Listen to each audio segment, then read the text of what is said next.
everybody, and welcome to Salem Lions basketball on the home of the Salem Lions WSLM. I'm Roger Pennington, along with my partner Tom Polk.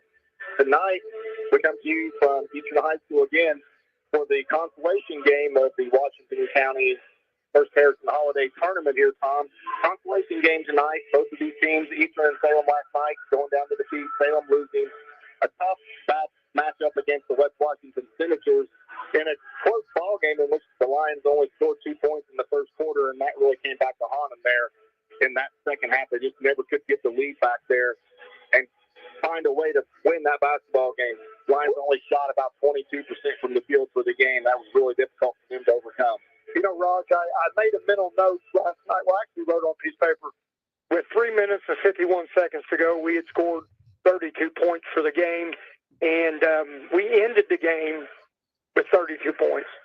We didn't score a basket or a point the last almost 4 minutes of the game. So we struggled down the stretch, didn't shoot well from the floor. Actually, we shot horrific, 26, you said 22, I think it was 26.5% from the floor. But tonight's a new night. We're back in the saddle again, ready for some Indiana high school basketball, and I'm excited. You know, it's just a great time of the year for you and I. We love basketball. And, hey, what can we say? This is the John Jones pregame show here on Lions basketball and WSLM. We just mentioned Salem losing last night to West Washington 39-32 in that opening game of the holiday tourney. And then in the second game of the night, the Eastern Musketeers fell to the Borden Braves in a game which Eastern led and were up by double figures. There was about 3.5 minutes to go in that game, and then Borden goes on a huge run and ends up beating the Musketeers by 14, 60-46. So this Eastern basketball team has shown, Tom, that it could compete at a pretty high level because the Borden Braves are always a really good basketball team. So, you know, the engine that makes the Pekin Musketeers go is Cody Bannett, 6'2" senior. He's the baller along with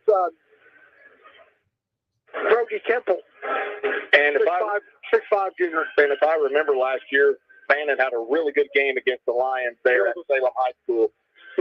Played a really solid game. I think he had close to 30 points, and he was unstoppable. He was able to penetrate and drive and throw up some shots and draw a lot of contact and shot a lot of free throws. So that's definitely a player that the Lions are going to have to try to continue with tonight. But last night, Tom, the Lions did a good job on the big two for the Senators, Brown and Russell. I think combined they only had 6 points in that game.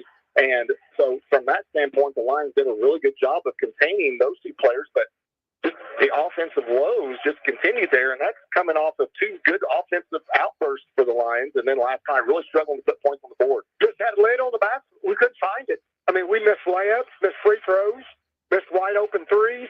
You know, if you would have told me before the game, Raj, that Colton Russell was going to score 4 points and Colton Brown was going to have 2, I would say, well, Salem's going to win the ball game. But they had some guys step up, Silas Bat, and Tristan Brown. Both of those guys had double figures, and they stepped up and picked up the difference, and that was kind of the difference in the ball game last night. Lions coming to this game 2-4. This will be the last game before the Christmas season, and then the Lions will be back in action next Saturday for a one-day tournament at Forest Park High School over in Ferdinand, Indiana. It'll be the first time the Lions have traveled over there to play in that tournament. Eastern as well comes into this ball game 2-4. Eastern, having won 2 of their last 3 games before last night's defeat, come in 2-4. As we said, they beaten Crawford County and Clarksville on this young season. This is the John Jones pregame show here. We're going to take a quick time out. We'll be right back. This is Lions basketball on WSLM.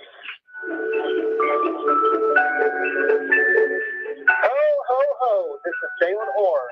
Santa Claus is coming to town this year, and we believe he has already made his stop here at John Jones, bringing fantastic deals on all of our year-end inventory. Santa has been looking to upgrade his sleigh, and he has found just the spot to do business. If you're tired of being pulled around by Rudolph and the crew, come check out some of our new rides with plenty of reindeer power. We have a list of cars between all of our 5 locations that we can pull from, and you can see them all in one easy spot, JohnJonesAutoGroup.com. See something shiny and new that you're wanting on Santa's short list? Give us a call at 877-473-5546 to set up your appointment today. And from your local John Jones family, we want to wish you and your family a very Merry Christmas.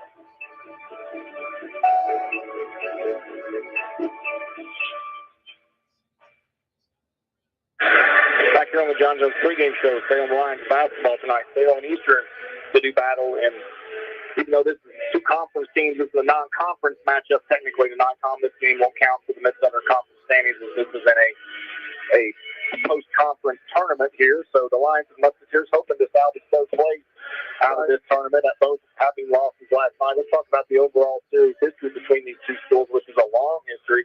In the last 40 years, the Lions do hold the edge, 36-25 in number of victories over the Musketeers. The last meeting between these two schools came last January 27th. Well, actually, January 27th of this year, back this past winter. And Eastern won that game 72-54. That was at Salem High School. Actually, tonight, if we go by the John Harrell prediction, which we know that those predictions sometimes go one way or the other, but John Harrell has this game, Salem 59 and Pekin 50, Eastern 51. So the Lions are a slight favorite in this game if you go by John Harrell. In the championship game tonight, West Washington will be 4-1, taking on the Board Blades, who are 3-3. And according to Mr. Harrell, he has more than 55-44 there in that championship game. We'll see how that one shakes out. That game will be live on WSLM radio immediately following the Salem and Eastern game.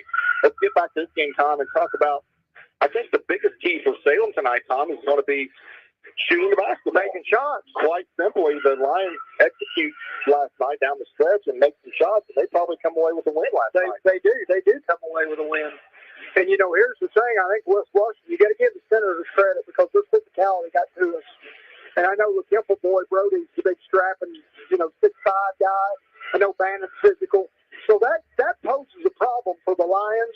And, one thing that we've talked about, you being the varsity baseball coach, and you were going to correct this, is the weight room. Bigger, faster, stronger. And I keep talking about this. It has a big difference in this stuff. And last night, Brown and Russell and Silas Back, some of those guys, they're big, strong kids. Not saying we don't have strong kids, but they had a few more bigger, stronger kids than we did. And, I think that one thing that we've got to do tonight, and we did a pretty good job last night, is that we did get the foul line. We just didn't make them. I mean, they're free throws. We got to be able to start making these free throws. Yeah, Salem got on a run there in that third quarter and got that down to 3 on 2 different occasions. Right. Playing solid, and then they're probably about midway through that fourth quarter. I think the Lions were down by 4 maybe, and there were 3 straight possessions where the Lions didn't execute on the offensive end, and just a wasted trip down the floor on the offensive end, and then the Senators come down and capitalize. That's the difference between winning and losing sometimes. It comes down to 3 or 4 small details in a game. It's a game within a game. And last night, the Lions just didn't execute. The previous 2 weeks against Mitchell and New Washington, the Lions, executed well. Things went well. And, when you're not shooting the basketball well, you have to rely on other things. Defense, getting to the line, limiting your turnovers, hustle. Those things will make up sometimes when you're having an off-shooting night. And really, for the Lions to only lose by 7 last night, trying to do 25% from the field tells you that it was a very competitive game. Oh, it was very competitive. And, here's the thing. There are certain points in a ball game that were big points. And one of those points was when KJ had went down twice, scored on Silas Back. Silas Back literally running down the court and looking at the coach saying, we got to get into 2-3 zones because I can't guard him. And then the very next trip, he got his third foul. And I could feel old Uncle Mo had come this way. And he went out. And it kind of went back. It just kind of went a little bit back and forth. And the offense got a little stagnant and stale. And we didn't know what to do. And, if he didn't get that third foul, we may have got the win because we really started. I felt it. We were starting to roll. Yeah, I think it was back-to-back threes there by the Lions. Oh, yeah. Second half. Yeah, KJ hit one, and I think Lloyd might have hit the other one, or Carson Albertson did. And got 2 stops on the down the defensive end. And then you're right. Whenever Caden committed that third foul, he had to come out, and it's like a little bit of the air went out of the balloon a little bit there. Right. And the Lions, the Lions still hung in there and battled. But, it just had a different feel about it because West Washington came out in a man defense, which kind of surprised us. And instantly the Lions go down to KJ. I think he got a bucket underneath. I think, 3, yeah. And the Lions got that lead. lead down there, and then that first foul. And those are the little things that we talked about, Tom, just those details that happen, and that's where we're trying to build to, and hopefully it's another learning lesson for these young Lions. The key tonight for the Lions against the Senators is going to be to limit the penetration of Santa, because he is a slasher. He is a kid that is not, and he has an unusual style about his game. He's a slasher. He's a kid that likes to get underneath and throw up crazy shots. Strong kid. He is. That's his game, and he does it well. And if we can take that away, I think that's going to only help the Lions with an opportunity to get out of here with a win tonight. Musketeers playing on their home floor. This is for pride here. This is for third place. You don't want to, it's a lot easier when you go home tonight 1-1 in this tournament versus 0-2. It's kind of a different feel heading in to the second half of the season after the Christmas break. Well, and here's something too, back to the game the other night. I made mental note of this also. There was at one point in time we had 3 sophomores on the floor. 3 sophomores, a junior, and a senior. We're young in a lot of spots, and this can't do anything but help our guys get better, beat those type of games. Like tonight, if we win tonight, we've matched last year's win total with a lot of games left. That's really positive. This tonight is kind of like the Mitchell game. We had a conversation before the Mitchell game. This is a big game for the team. And Salem responded. We responded and come out and played, like a house of fire. Probably the best basketball of the season for the Lions so far. So let's see if Coach Knight and his staff had another one of those meetings with the players and said, hey, guys, this is going to be gut check time. Right. Coming off of a tough loss. Let's see how we respond. And hopefully the Lions can come away with the victory tonight. This is the John Jones pregame show on the home of the Salem Lions, WSLM. We'll be right back.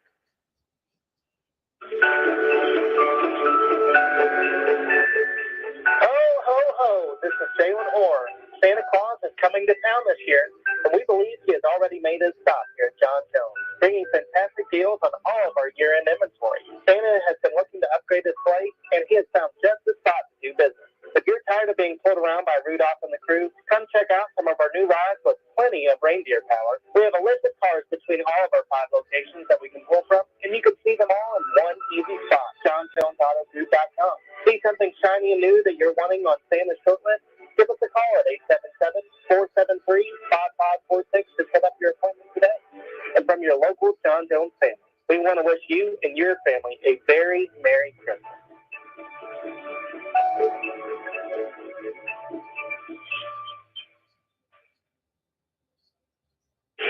And back here on the John Jones pregame show from Eastern High School, Salem and Eastern going to do battle here for the consolation game of the Post Harrison Washington County Holiday Tournament. Salem has left the floor, back to the locker room for their pregame instructions. Eastern's still out on the floor. So let's take a quick time here, Tom, to look at some polls here in the state of Indiana. We always like to do that in Class 3A right now. South Bend St. Joseph's the number 1 team in the state of Indiana.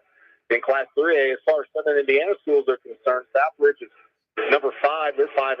Silver Creek's number 6, they're 7-0. Princeton Tigers are number 8, they're 6-0. Princeton on a bounce back in their basketball program over there. And then the Brownstown Central Braves are at number 11. They're still undefeated, and they're down there at number 11. They were the number 1 team in the state at one time. So, and then we have Heritage Hills. They're number 14 at 4-1. So 5 Southern Indiana teams there in that top 15 in Class 3A. If we go to 2A right now, Providence is number 6. They're 4-0. Linton is number 7. They're 4-0. And then Forest Park, a team that we potentially could see next weekend, they're number 8 at 4-1 as well. Sullivan, number 14 at 4-1. Hanover, which is Southwestern High School, they're number 16. So 6 teams there from Southern Indiana in the top 20 in Class 2A. Let's go to Single A real quick here. And 2 Southern Indiana schools at the top of Class Single A. The Orleans Bulldogs, the number 1 team in the state, they're 4-0. And Christian Academy is number 2. They're 6-1. Bar Reed is 3-2. They're ranked number 5. Northeast Du Bois, they're in at number 7 at 4-1. Bloomfield, they're in at number 8 at 4-1. So good, solid representation there from Southern Indiana in Class 3, 2, and 1A. If we look at 4A poll, Fisher is the number 1 team in the state. They're 6-0. Let's see where New Albany and Jeff are at. They were in the top 20. Jeff is number 9. They're 3-3, so they've lost a couple of ball games. They lost to Silver Creek, actually. So Jeff will probably drop a little farther. They're number 9 at 3-3, and then the New Albany Bulldogs are number 13. They are 4-0. So strong representation in the southern part of the state, and we always like to give a shout out to that because sometimes, anything south of Indianapolis doesn't really get looked favorably upon sometimes in state sports. So it's nice to see so many southern Indiana teams doing well. Yeah, sometimes this part of the state gets overlooked because we're kind of a rural part kind of country. And, you get up around Indianapolis and it's a lot bigger, a lot more athletes to choose from. But there's some real good basketball in southern Indiana. We had Damon Bailey. Of course, we had the greatest probably of all time next to Michael Jordan, Larry the Legend, Larry Bird, which was fantastic. My favorite of all time, Rod. So it's a good area for basketball. I think tonight we'll see a good ball game, which will be competitive. And the Musketeers are back onto the floor here. We're about 4 minutes before starting lineups and the opening tip of this basketball game. Let's talk about the Lions schedule just real quickly here. Of course, tonight's game, and then as we said, next Saturday the Lions will be on the road at Forest Park High School in Ferdinand for a single-day 14 tournament over there at Forest Park High School. Tip-off for the Lions games at noon. We'll be on the air about 11:30, 11:35 on WSLM. You can tune in for that. And then as soon as the new year rolls around here, the Lions are back in action on January the 10th. That's a Friday night at Orleans. And then on the 11th, the Saturday after that, they'll be at home against the Crawford County Wolfpack. So things don't get any easier, Tom. The number one team in the state, you got to go on the road over there. And, the Bulldogs are just tough as Bulldogs over there at home. Here's the thing. We got to be thinking about, because we're going to have a lull in between them games Saturday, Rod. We're going to have to find a place to eat. Yeah. I think there's a little bit of a time, time waiting. We're going to have to wait for a little bit. So we got to be scouting it out over there and see where we're going to be able to eat lunch at. Yeah, Lions have 7 games in the month of January. So games come upon you really quick here after the first of the year. You're knocking at least 1 game, sometimes 2 games a week after the sectional play. So, the intensity of the Lions are going to have to kick it up a notch or two here. And hopefully tonight here, the Lions can bounce back from a heartbreaking loss. Which is tough because that's, county rival, a lot of bragging rights here. And that's a game that could have went either way. The Lions just slip away there at the end, and hopefully they can pick up on some of the things that they didn't do well last night. They can correct those things tonight. But, hey, let's give a good shout-out to Carson Alberson last night. He came off the bench last night and really kept Salem alive in that first half. It hadn't been for his outside shooting. West Washington might have extended that lead even more. I mean, it might have got out of hand a lot earlier. Yeah, it could have been really, really bad, but Carson kept us in the game with that 3 ball. The last time that Salem beat West Washington was Hato. Hato was a junior, and I was on the bench at that game helping Coach Malloy, and he hit that runner with like 2 seconds to go, and Salem ended up beating them. So that was 20-21, I think, is when that was, and it was the first game of the year. So that's the last time we beat West Washington. Now with East Washington, it's been longer than that. Yeah, so the Lions are looking to correct that tonight and get a victory over a squad that they've not had success against. Yeah.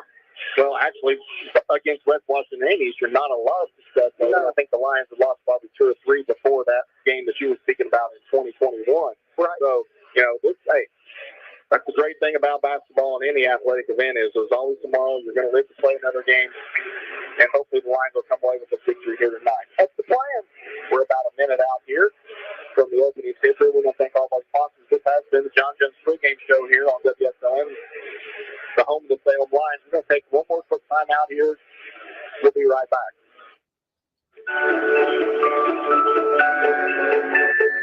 Ho, ho, ho. This is Jalen Orr. Santa Claus is coming to town this year, and we believe he has already made his stop here at John Jones, bringing fantastic deals on all of our year-end inventory. Santa has been looking to upgrade his sleigh, and he has found just the spot to do business. If you're tired of being pulled around by Rudolph and the crew, come check out some of our new rides with plenty of reindeer power. We have a list of cars between all of our 5 locations that we can pull from, and you can see them all in one easy spot, JohnJonesAutoGroup.com.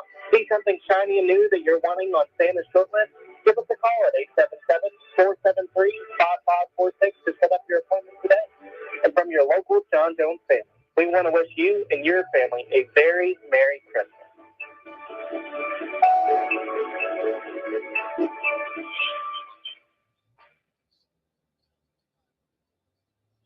Mama Rosa's brings their famous pizza buffet to you on Fridays from 11 a.m. to 2 p.m. for just $12.99.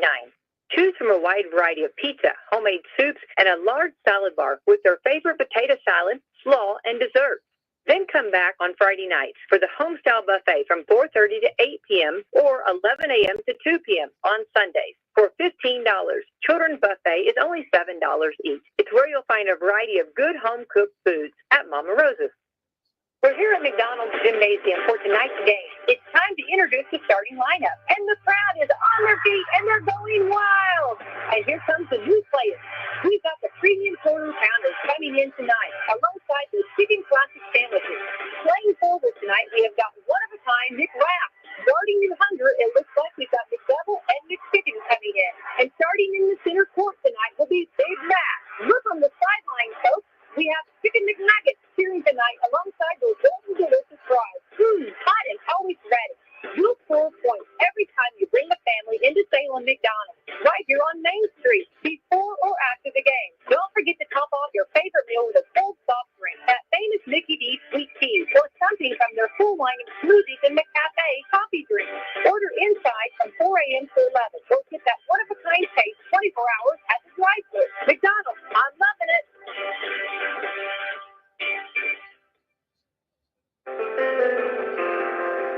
After a joint surgery, injury, or illness, Meadowview and Salem Crossing are the best choices for helping you recover. Our Moving Forward Rehabilitation Program offers a full range of therapies. We're here to help you return home safely with the skills you need to live life on your own terms.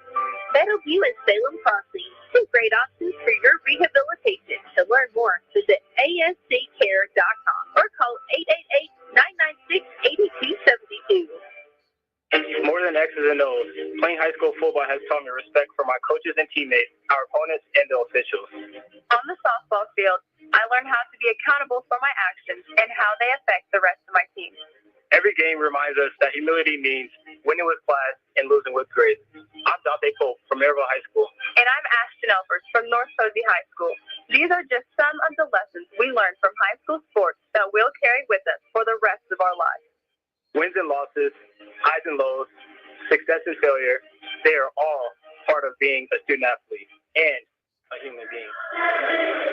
Okay, we're back here at Eastern High School. Lions basketball and WSLM. We're ready for the starting lineups here between Salem Lions and the Eastern Musketeers in the consolation game of the First Harrison Holiday Tournament. Turn the lights out. Lions are going to be the visitor on the scoreboard tonight. At one guard, a 5'10", senior number 1, Adam Ball. At another guard, a 5'9", sophomore number 5, Carson Albertson. Carson gets the start. At a third guard, 5'9", junior number 11, Evan Lloyd. At one forward, 6'3", junior number 23, Braxton Bean. And at the other forward, a 6'4", sophomore number 42, Caden Romero Embry. The Lions are coached by Jalen Knight. The big fella. This KJ can go to work early. And now the starting lineup for the Eastern Musketeers. Eastern coming in 2-4 to this consolation game. But Eastern's going to start 3 seniors. A junior and a sophomore here. And at one guard, a 5'10" sophomore, number 22, Gavin Hurst. At another guard, number 23, a 6'2" senior, Cody Bannon. At a forward, number 30, a 6'2" senior, Caleb Bondelbaum. At another forward, number 31, a 6'1" senior, Garrett Drury. And the center, a 6'5" junior, number 33, Brody Temple. The Musketeers are coached by Ray Weatherford. So there you have it. Salem with a little lineup shake-up tonight. Little shake-up tonight. Alberson's going to get the start. Tate Shockey's going to come off the bench, so I'm assuming that probably Adam's going to run the points for the Lions tonight. Yeah. We'll see how this matchup goes. Lions going to be going left to right on the radio dial. It's going to be Braxton Dean jumping against Bongo Ball. A little bit of K. Woodland for there, folks. 6'3",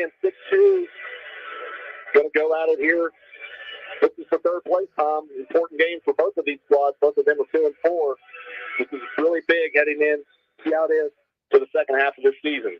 And ball's in there. It's controlled quickly by Salem. KJ with the ball now. Kicks his dribble up cross court to Lloyd and back out to Albertson. Looks like Eastern's in a 2-3 zone. Nope, they're in man. Man-to-man. Mull now on the right wing over to Lloyd. Back out to KJ. Kicks it to Mull. Wide open. Adam won't take the three. Ball kick. Ball kick. You know, we got a good matchup. Very interesting matchup. Two former classmates going against each other. Braxton Dean and Brody Temple. They're in the same class and actually played ball together till Braxton transferred to Salem. I think it was his 8th grade year. Dean's going to throw it in. He does, and that ball's nearly stolen away. Good job recovered by KJ. He goes down, pulls up, throws it to Albertson, back to Lloyd. No score just underway here. 7:35 to go in this opening quarter. KJ working hard in the post. Dean with it. They had him. And that pass is thrown away. Bad pass there by the line. Should have been a bounce pass. Should have been a bounce pass. You got it, Rod. Turnover there on the line. So Eastern with their first possession. It's like Salem's in a 1-2-2. That's what it looks like. Half-court trap. There's a wide open look there for 33, and he's not going to even put it up there. Temple. Cross court to 22, and then over here to Bongo. Long three by Bannett. That was Cody Bannett. That was Bannett. So Eastern draws first blood here, 3-0. 7 minutes to go in this first quarter. Lions with the basketball. Long over to Albertson. Back to Adam now. Adam on the left hand dribble to Braxton Dean. He pulls up 15-foot jump shot here. Good. I think Braxton only had, 2 or 4 points last night. So quickly he equals that amount. That's a good sign, Raj. So 3-2. Eastern with the lead. Now Salem extends that press. Nearly a turnover. It should have been an over and back. And it is going to be. They got it. They caught it. A little late. Didn't think they were going to get it. Nice job there by the Lions to create a turnover. Lions extended that full court pressure a little bit, and Eastern just rushed the pass over onto the sideline, and they got rattled.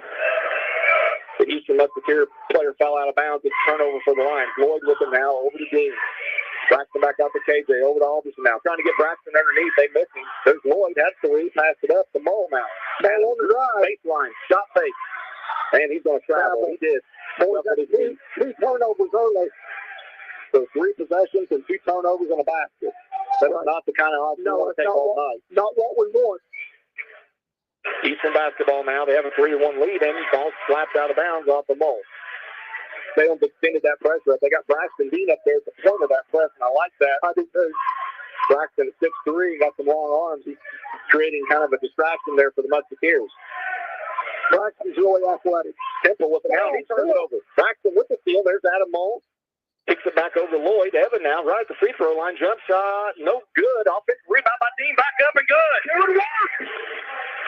That's a good sign for the Lions. Braxton on the boards there. So 4-3 now. Salem with his first lead. And this pressure here has created a couple turnovers against the Musketeers. Yeah, they're having trouble with it. The Bongobolt with the ball now. He passes it over to 31. That is Bongobolt. Excuse me. That's Drury with the ball now. He goes up, shot fake, throws it up. Got it. That was a good play by Temple. Took the contact rods and threw it up and got it in, and he got a free throw. And I don't know that he expected that ball to go in by the way he shot it. Well, he was throwing it up, and it happened to go in. He took the contact. That's what you're supposed to do. You're supposed to get it up to the rim.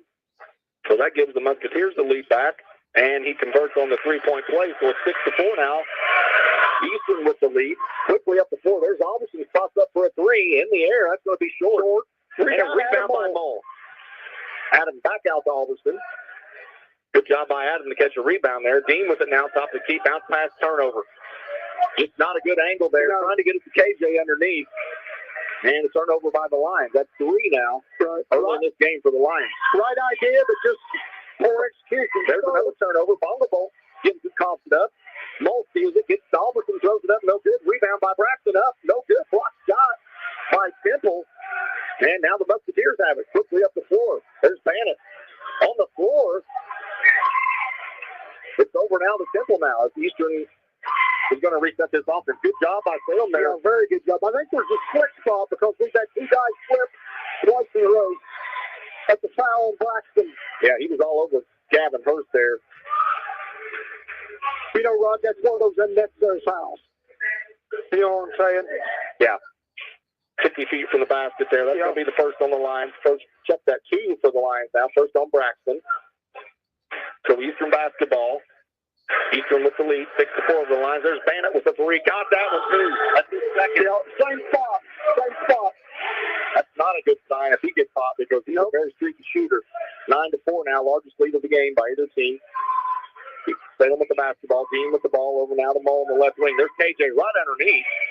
Shot fake, drop step. Thank God, good. KJ gets on the board. 9-6. Eastern with the three-point lead. Here comes Temple down the floor, dribbles it out of bounds. They gonna call foul. I don't know if he hasn't really signaled yet. No. He's gonna say he dribbled out of bounds. There's no contact there, right?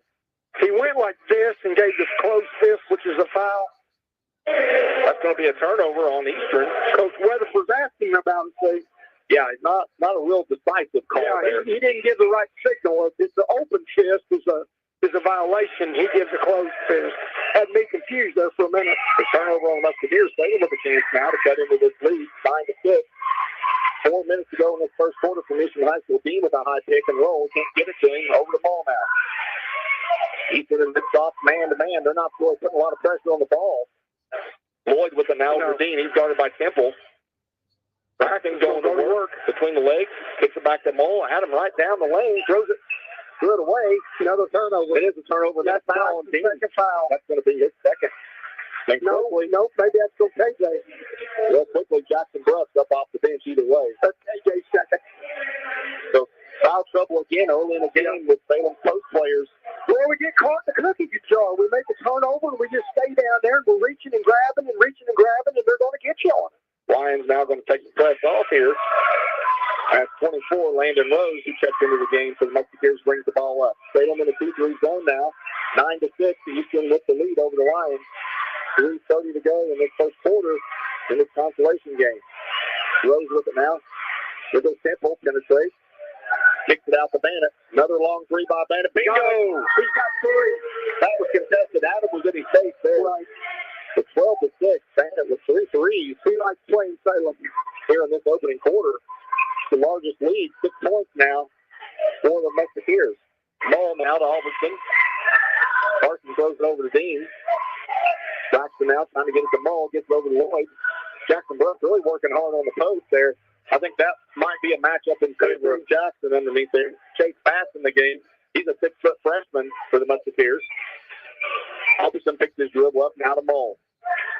2:45 to go in the first quarter. Adam right down the middle. Bank shot, no good, but it's good contact. Good drive, Adam. It's going to be the first foul call on Eastern. Lions have committed 3.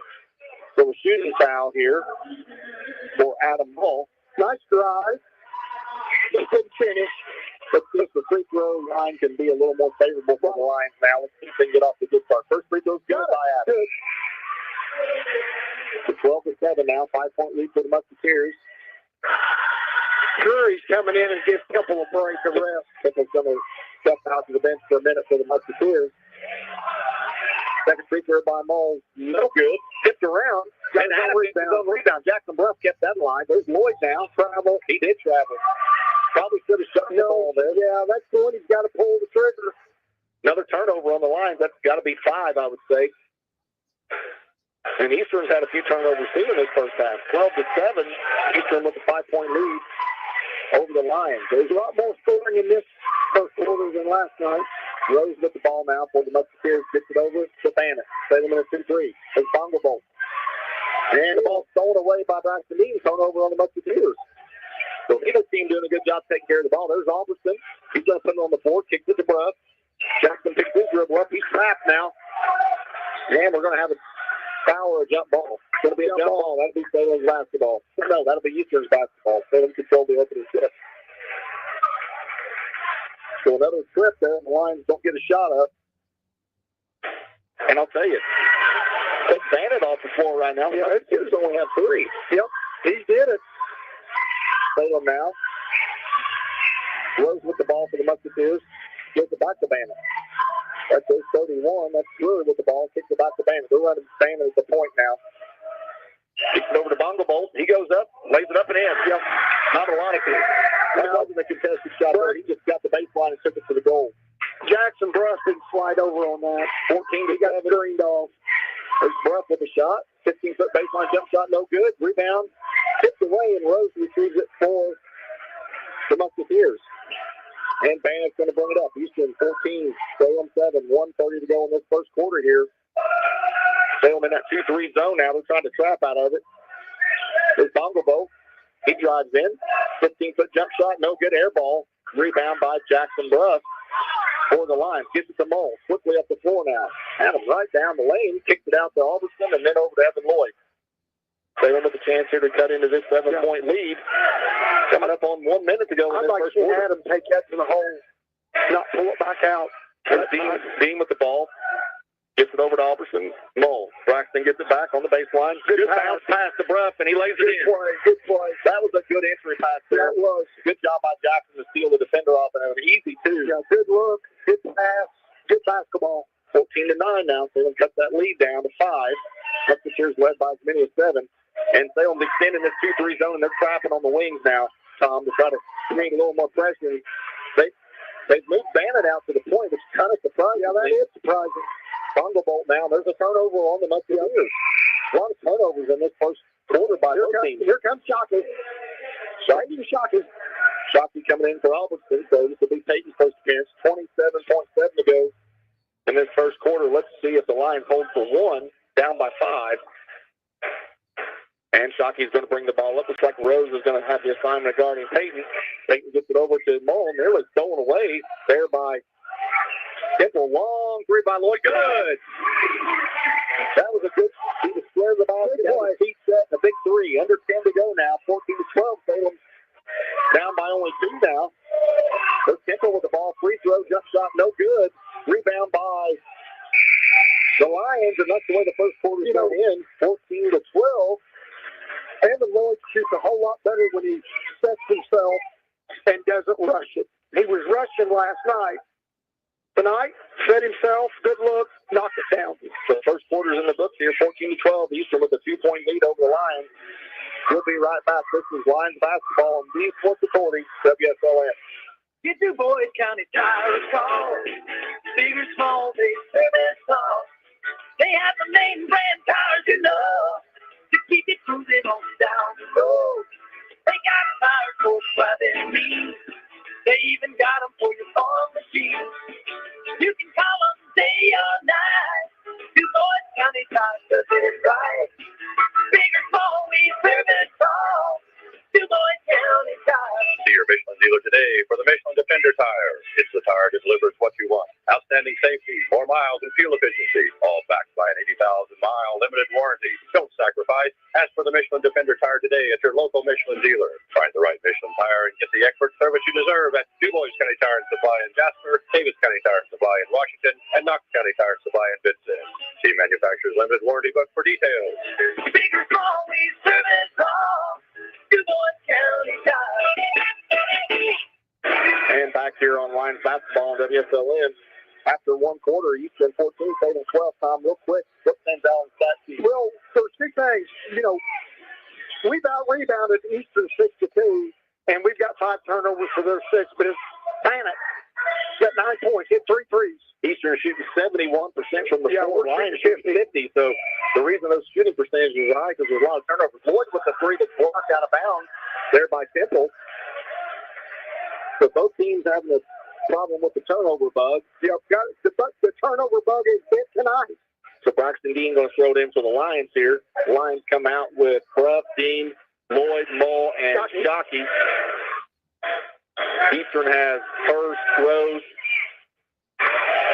Drury, Temple, and Bannock. Ooh, Dean with the ball now behind the basket. Throws it in. Well, that was an awkward angle there, but he's checking boxes tonight. So the score's tied now. That's the closest the Lions have been since they led 2-0 early in the game here. Hurst with the ball over to Rose. I think Salem can come out and take advantage of these 2 guards for the Musketeers right now, Tom. There's Temple. Drop step, close it up, through contact. Yeah. And Jackson Brown shot him in the face. Shot did not go in, but he's going to get 2 free throws. Yeah, I think the Lions right now, with the 2 guards that Eastern has on the floor, I think we can out-physical them. I think we're more athletic in those guard positions right now. I think if we put a little more pressure on them, we can force them into some turnovers. They've got 6 turnovers. So, hey. Yeah, both teams having trouble holding on to the ball tonight. And the first free throw is no good by Temple. Braxton's got 6. One more now for the 6'5" junior. 14-14, 7:16 to go in this first half from Eastern High School. And he hits them both, and a rebound by Jackson Bluff saves it in the ball. So Salem with a chance now to take the lead. Over to Lloyd, wide open. Oh, he had it, didn't he? Yeah, probably should have shot that one. You can't let just because you get blocked one time to, keep you from shooting a wide open look. Eastern has changed their defense. They're in a 1-2-2 half-court trap. And the ball's there on the floor. Braxton Dean's going to pick it up. We have a jump ball, maybe? We're going to have a jump ball.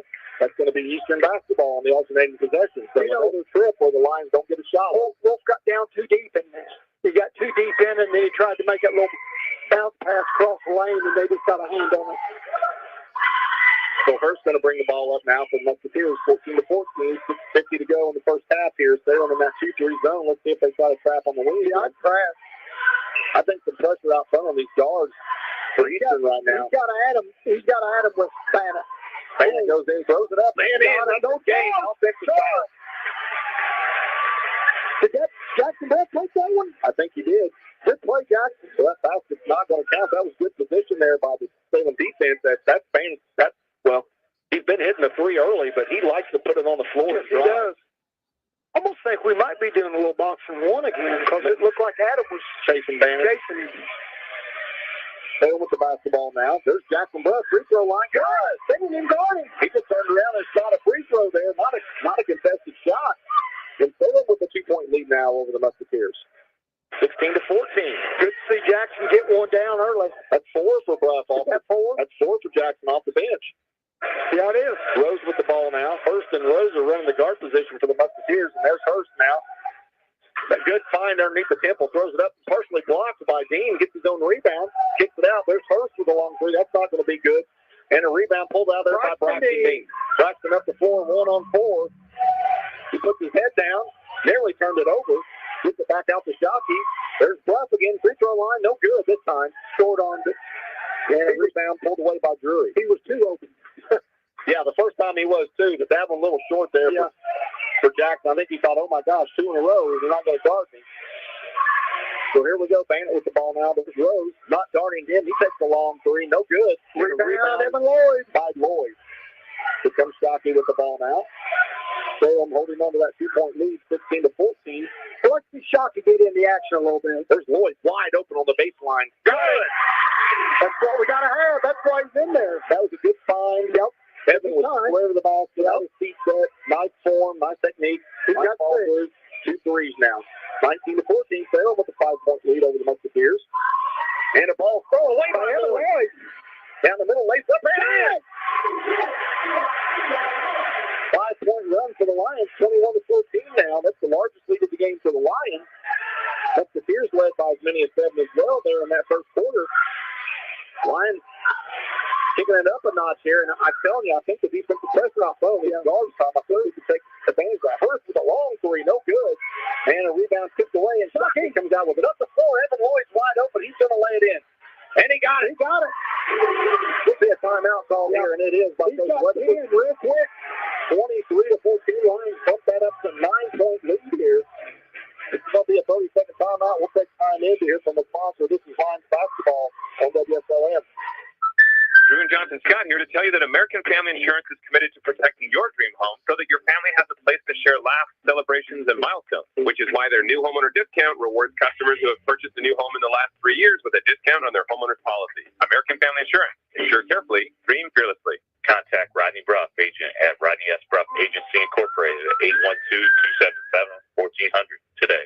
Discount and savings amounts and eligibility will vary. Some restrictions apply. American Family Mutual Insurance Company, SI, its operating company, 6,000 American Parkway, Madison, Wisconsin. Products not available in every state. Here we are back live here at Eastern High School. Salem with a run here. A 7-0 run. Up to 9. Michael was hurt there by the Lions, and let's see Evan Lloyd. Let's see what the Musketeers do. They've got a couple subs back, or a couple starters back in. I see ball back in, as well as 31. That's Drury in the game. He gets it right underneath the ball and a basket and one. Creighton got him. Boy, that was pretty easy. They just came off the bench, and as soon as he touched it, well, the layup and a foul. Ray, Coach Weatherford, this ain't his first rodeo. When he come out of that timeout, design one up, we're going to get a basket or we're going to get a foul. Executed it. And he got both. So a chance here for Bongo Bolt to connect on the old-fashioned three-point play. He doesn't. Ball tipped around, pulled down by, that's going to be off the top of the backboard. Yeah. That should be Salem ball, and it is. You know, in a situation like that last situation, if Wolf's going to foul, you just need to foul him where he can't make it. Yeah, you're right. Just grab him and just hold him down, and we can't make the and one. So 23-16 now, 7-point lead for the Lions. 4 minutes to go in this first half here. During the man-to-man. They've switched the man now. Evan Lloyd out to Dean. That's going to be a foul. Number 30, Bongo Bolt. Bongo Bolt. Kind of hard to say. Bongo Bolt. That's going to be the second foul on the Musketeers in this second quarter. That's the first on the 6'2 senior forward. So Dean's going to throw it in for the Lions. Get it in the ball now, and the Lions go to work. There's Braxton wide open. Good pass underneath and a shot fake by Jackson. Good job, Jackson. Good pass, Braxton. 6 points for Jackson. And the Lions back up by 9. Get some contribution from Jackson Brooks tonight. That's good to see. Good pass by Braxton Dean. He's checking boxes, rebounds, assists, points. He's doing it all tonight. That's the same play on the volleyball. He does the same thing. He lays it in. Yeah, they're decided to go to the bank on that one because that's 2 times in a row. Nice job there in the short corner. They got it. Then finding the 6'2 senior forward, and he laid it in back-to-back baskets now. 25-18. 7-point lead for the Lions. Jackson Bruff's working awful hard down low. I think that's a little bit of a mismatch there. I think he can take, and he has taken Drury a couple times. There's Mull now. Throws it up, no good. Rebound tipped around and pulled out there by Drury. Then he gets it to Hurst. 3:06 to go in this first half. Now we got to get a stop here. We can't let them get back in the ball game. 25-18. Salem staying in that 2-3 zone. Let's see if they can keep the ball out of that short corner. I think that's where Coach Weatherford sees a weakness there in that 2-3. Right. He's going to try to attack that. Good coaching. There's Temple with the ball now. Bongo Boat flashing the Drury with it. post again. Flash in the middle. That's the first time that Bannis touched it in a while, and he goes over and finds Temple. He goes down, throws up a 10-foot jumper. No good, and a rebound by Bongo Boat. Bongo Boat just out-muscled Braxton that time. That's unusual. So an offensive rebound for the Musketeers, a chance for them to get another possession here in the basket. Long three by Bannis. That's an air ball. That's an air ball. Good job by Lloyd to contest that shot. And now the Musketeers, they're going to be open, and there it is. Lloyd, another layup. And he got it. Snowbird. We call that snowbird at the old Eastern Park ride. 27-18, so the Musketeers not getting back on defense. And Lloyd's making a play. He's got 12. 27-18 now. Salem opening that 9-point lead back up. Bongo Bolt, they're not going to guard him. They're going to put him on the drive. Left-hand layup, good. He's decided, hey, I'm going to put this team on my back. That's 6 straight points for the 6'2 forwards for the Musketeers. 27-20 now. Salem with 7-point lead. 1:45 to go in a quick first half. There's Lloyd now. Bongo Bolt comes right out with a hand in his face over to Mull. There's Team. They're leaving him open on the perimeter. He gets a screen there from Bruff and a jump shot. Oh, he got that off the glass. High off the window. Yeah, he didn't call that one in the No, he didn't. That doesn't count. No, that don't count in the park garage. The bank's closed this time tonight. But we're going to count it here. It's 29-20. I think that's 8 for Braxton. Good job by Salem. And there's Bongo Bolt. I'm feeling got a 3. I'm feeling it. That's 9 straight for Bongo Bolt. 29-23. And Eastern, I think, only has 2 players that have scored. Maybe 3. I think Temple might have a basket. Yeah, Temple's got some points. There's Dean with the ball now. 6-point lead for the Lions. They've led this entire quarter. Dean now trying to find Bruff underneath. Picks his dribble up to Adam. They step way off Adam on the perimeter. There's Lloyd. We're slick tonight. I know we got some guys sliding a little bit. That's a kick on the Musketeers. Both ends. 46 seconds to go in this first half. 29-23, and we got college football on the TVs here. I like that. Oh, well, I just now noticed that. Thank you. That was a good catch, Rod. Good find.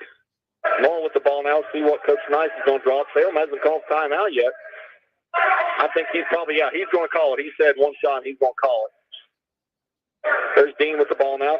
Temple way out in the floor. Both teams got fouls to give, Tom, before bonus.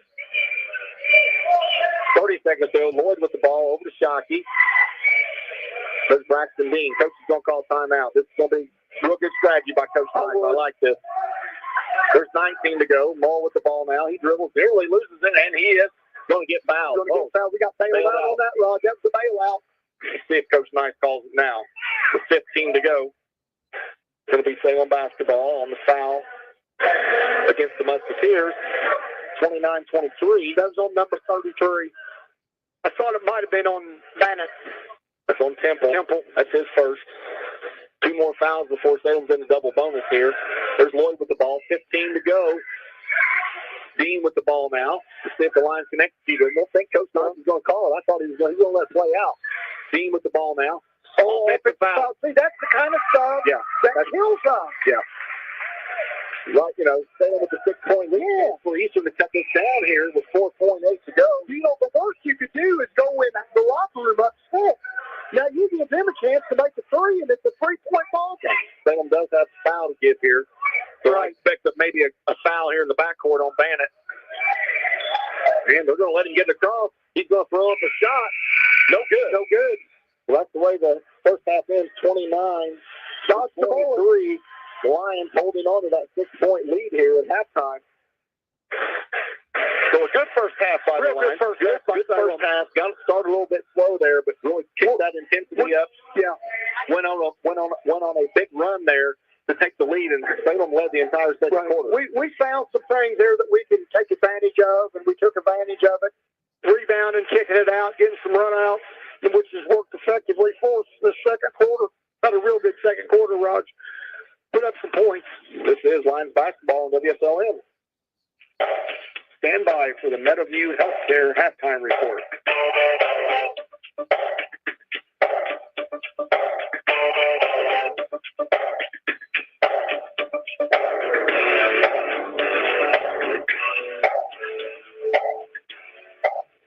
This is the Meadowview Healthcare halftime report. Salem Lions basketball on the home of the Salem Lions WSLM radio, Tom. Salem 29, Eastern 23.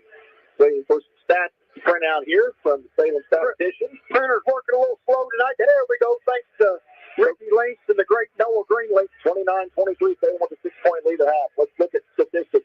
Stats. Salem, 6 turnovers to Pekin Eastern's 8. Let's go down the score. You want to be scoring? Salem only committed 1 turnover in that quarter. Let's talk about points. Adipole got 1. Evan Lloyd, 12. Jackson Bruff, 6. Braxton Dean, 8.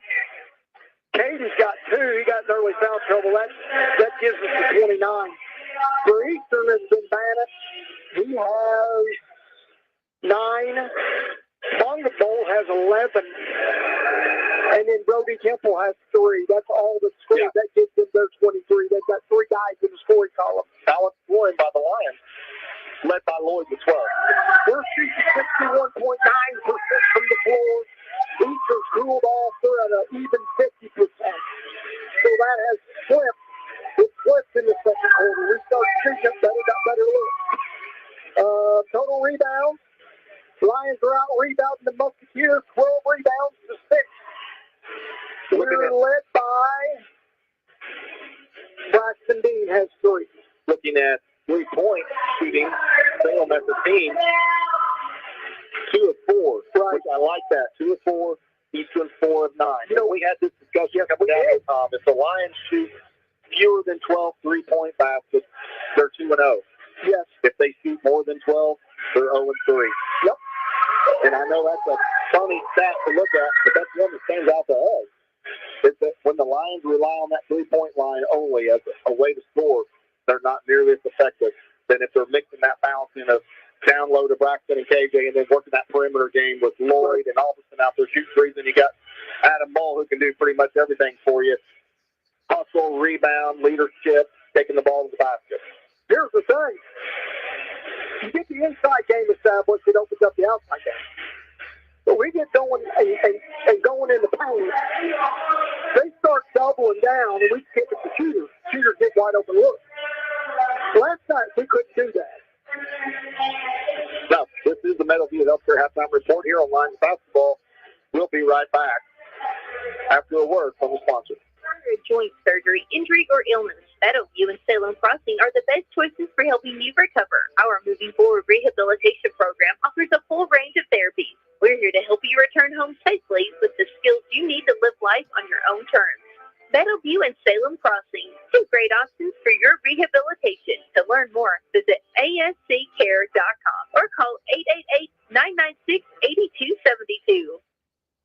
Back here on the Meadowview Healthcare Halftime Report from Eastern High School, Salem 29, Eastern 23.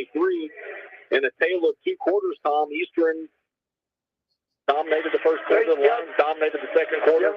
Salem finally caught fire there, and it's honest, if it had been for Bongo Ball there, he went on a 9-0 run. Yeah, he did by himself, all by himself. Yeah, Salem would have a much larger lead here at halftime, but either way, the Lions got to be satisfied at least with the lead going in at halftime, and had a good, solid second quarter, shooting the ball pretty well, limiting the turnovers there in that second quarter. Lions only commit one, and the Musketeers having a little bit of trouble with the turnover bucket. They've got 8 in the first half. I think you were right in your analysis.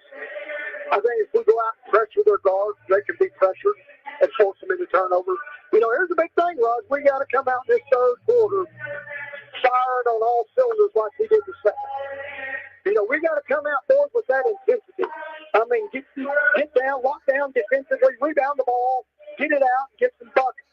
Get off to a good start the third quarter. You know what? If we do that, we'll put this game away. I think when the Musketeers take the ball out of Banna's hands, I think the Lions have a good opportunity to put some pressure on those Musketeer guards out front and create havoc out there. When Banna has the ball a little bit story, right, he can definitely shoot the three, but both of these games that we saw Eastern last year, he killed Salem by taking the ball to the basket. And the Lions have done a good job tonight limiting that. He was hot early, but I don't think he scored after those initial threes. I don't think he has a basket since then. He's cooled down a little bit, and he made 2 from the same spot. Yeah, he did. And he got that spot marked, and he said, "Okay, this is my spot tonight." He made 2 in a row. We did a good job. I think he put Adam on him. Adam's our defensive stopper. Put Adam on him, and he starts shutting him down a little bit. You know, Adam Ball's a tough competitor, boys. I mean, he's flat out get after it. He did. He shut him down a little bit. Just want to give a little shout out to the Salem fourth grade girls today. They went over to Austin and won the fourth grade tournament. My granddaughter was in that game. Colby Cooper knocked down the 3 balls in the championship game, had 10 points, played well. So just want to give those little girls a shout out tonight. The good thing coming in the future for the Lady Lions that fourth graders are looking for. Fourth grade, yeah. We get all excited about basketball, first, second, third, kindergarten. You know, we get excited about old Amos and Perley at kindergarten level all the way up. Boys, we don't care. We're excited about basketball. We just love it. This is Lions basketball on East Sports Authority, WSLM. A joint surgery, injury, or illness, Meadowview and Salem Crossing are the best choices for helping you recover. Our Moving Forward Rehabilitation Program offers a full range of therapies. We're here to help you return home safely with the skills you need to live life on your own terms. Meadowview and Salem Crossing, 2 great options for your rehabilitation. To learn more, visit asccare.com or call 888-996-8272. And this has been the Meadowview Healthcare Halftime Report on Lions basketball. On the home of the Salem Lions WSLM, 3 minutes here before the start of the second half. Salem 29, Eastern 23 here in this consolation game of the First Harrison Holiday Tournament. Important for the Lions to get off a good start in the second half because, you know, this Eastern team led by Coach Weatherford, they're going to come out at home on their floor and come out, you know, prepared in this second half to take it to the line. So Salem's going to have to match their intensity, take care of the basketball, continue to do what they're doing. And Salem has to feel pretty good right now with this 6-point lead. Well, you know, Ray's a veteran coach. Coach with Doc Ash for several years. Knows the game of basketball. I'm sure he went in there and he's making adjustments at that time.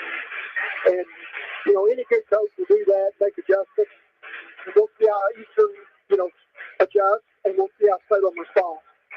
West Washington and Borden will follow this game in the championship game of this tournament.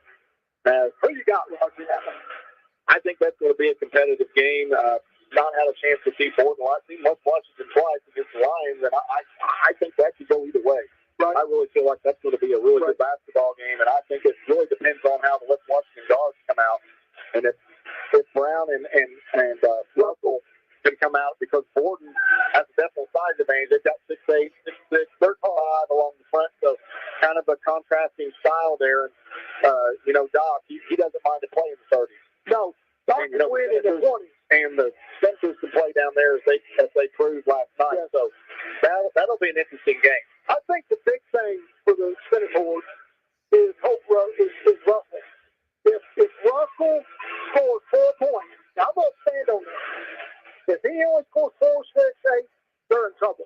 Yeah, I think you have to give Tristan Brown a lot of credit in that game last night. I think he was a difference maker. Yes, he was. And then Matt early on in that first quarter, I think he had 6 points in the first quarter there. I don't know that he scored again maybe the rest of the game. He might have had 10. But Brown come off the bench and just had an outstanding game against the Lions last night, and he didn't show out like that in that first game. No, I don't even know if he played. Yeah, it was all Russell in that first game. I think he had 30 or 32 against the Lions. Lions did a good job closing him down last night, and then Brown as well.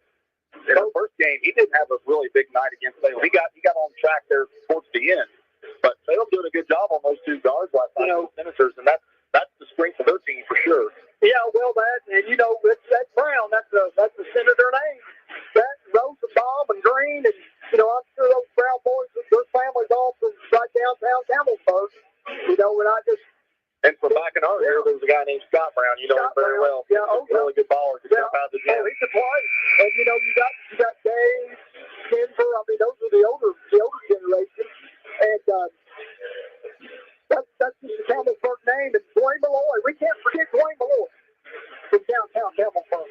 And here we are. We're ready to start this second half. Here, Lions going to get the first possession, 29-23. Like Houston's going to. With a 2-3 zone, they're going to extend a little bit. Ball with the ball now for the Lions. Lions go back with starters with the exception of Shocky's in the game. KJ trying to figure out we're kind of lost a little bit. KJ set that entire second quarter time, so important for him to get on track here. Eastern turning up the defensive pressure a little bit on the Lions here. Mole with KJ on the post there. There's Adam, dribbles to the left, kicks it back out to Shockey now. Lions just content to throw it around the perimeter here against this zone until they figure it out. There's Shockey, wide open 3, pass it up, gets it to Dean. He won't. Long 3 in the air. Good! Woo! That's part of the Braxton team that we haven't seen. He got 11, knocking the 3 ball down. So 32-23 now. Salem kicks that lead back up to 9. That's their largest over the Musketeers here. Just underway in the second half here from Eastern High School. There's a lob pass to Bandit. Throws it up, nearly threw that in. Then he's fouled. That's Bryce. He kind of got caught. He got trapped in those. They set a back screen there on him.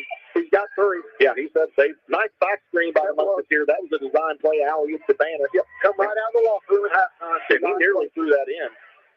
So 2 free throws here. First time the Bandit's been to the line. He's been quiet since the first probably 5 minutes of the game, Tom. He hit those 3 threes. And he's been quiet since then. Trying to get him back on track. First free throw in the air is good. And Jackson Bruff checks in now, so Braxton's going to spend some time over there on the bench in foul trouble. And it's been very rare this year that either KJ or Braxton hasn't been in foul trouble at one point in the game. On the floor at the same time. Yeah. So Bandit hits both free throws, 32-25, 7 minutes to go in the third quarter, Salem with the lead. Now KJ's got to go to work. Mole now throws it to Jackson Bruff at the free throw line. He turns, kicks it back over to Adam. Wide open, they're not guarding. Adam goes up, throws it up, no good. Rebound by KJ. Shot fake, kicks it back out. Shockey passes up 3. Mole will. Got it! Adam Mole with a rare 3. That's our senior, Adam Mole. 35-25, Salem up by 10. That's the largest lead of the game for the Lions. 6:30 to go in this third quarter here. Salem extending that 2-3 zone now. Mongabo's going to go to the ball to work. Throws up shot, and it rolls in. I'll tell you, he's carried the Musketeers on his back tonight. That's 13 for him. Could have got away with the charge down to Jackson Bruff at position. 35-27, Salem by 8. Over to KJ. He thought about 3. Kicks it back out to Shockey. Over to Mole now. Adam trying to get it into Bruff. That's a turnover. That's just a bad pass against that zone. Turnover for the Lions. Thunderbolt with it. Kicks up to Hurst. Then out to Temple. Over to Bandit. Whoa, he's going way out there. That's his shot. That's his game. That's the second offensive foul on Bandit. I like that, though. Take that drive away from him. Yeah. KJ split over and sacrificed his body for the team. And that's 3 on the senior forward. Is it? No, it's just 2. Showing 2. Yeah, 2. It's going to be 2. But we're going to have a line out by Coach Knight here, so we'll take time in to hear from a sponsor. This is Lions basketball on WSLM. Indiana Farm Bureau Insurance, we're good at insurance, but not just any insurance. we're good at. No. Did you forget the parking brake? Yes, you forgot the parking brake. Insurance. When the forecast calls for cheese ball fight tail insurance. Even shouldn't have parked under that tree. Insurance. Start with Indiana Farm Bureau Insurance and stop knocking on wood. Call your Washington County Farm Bureau agent, Jason Petmeyer, today at 812-620-8923.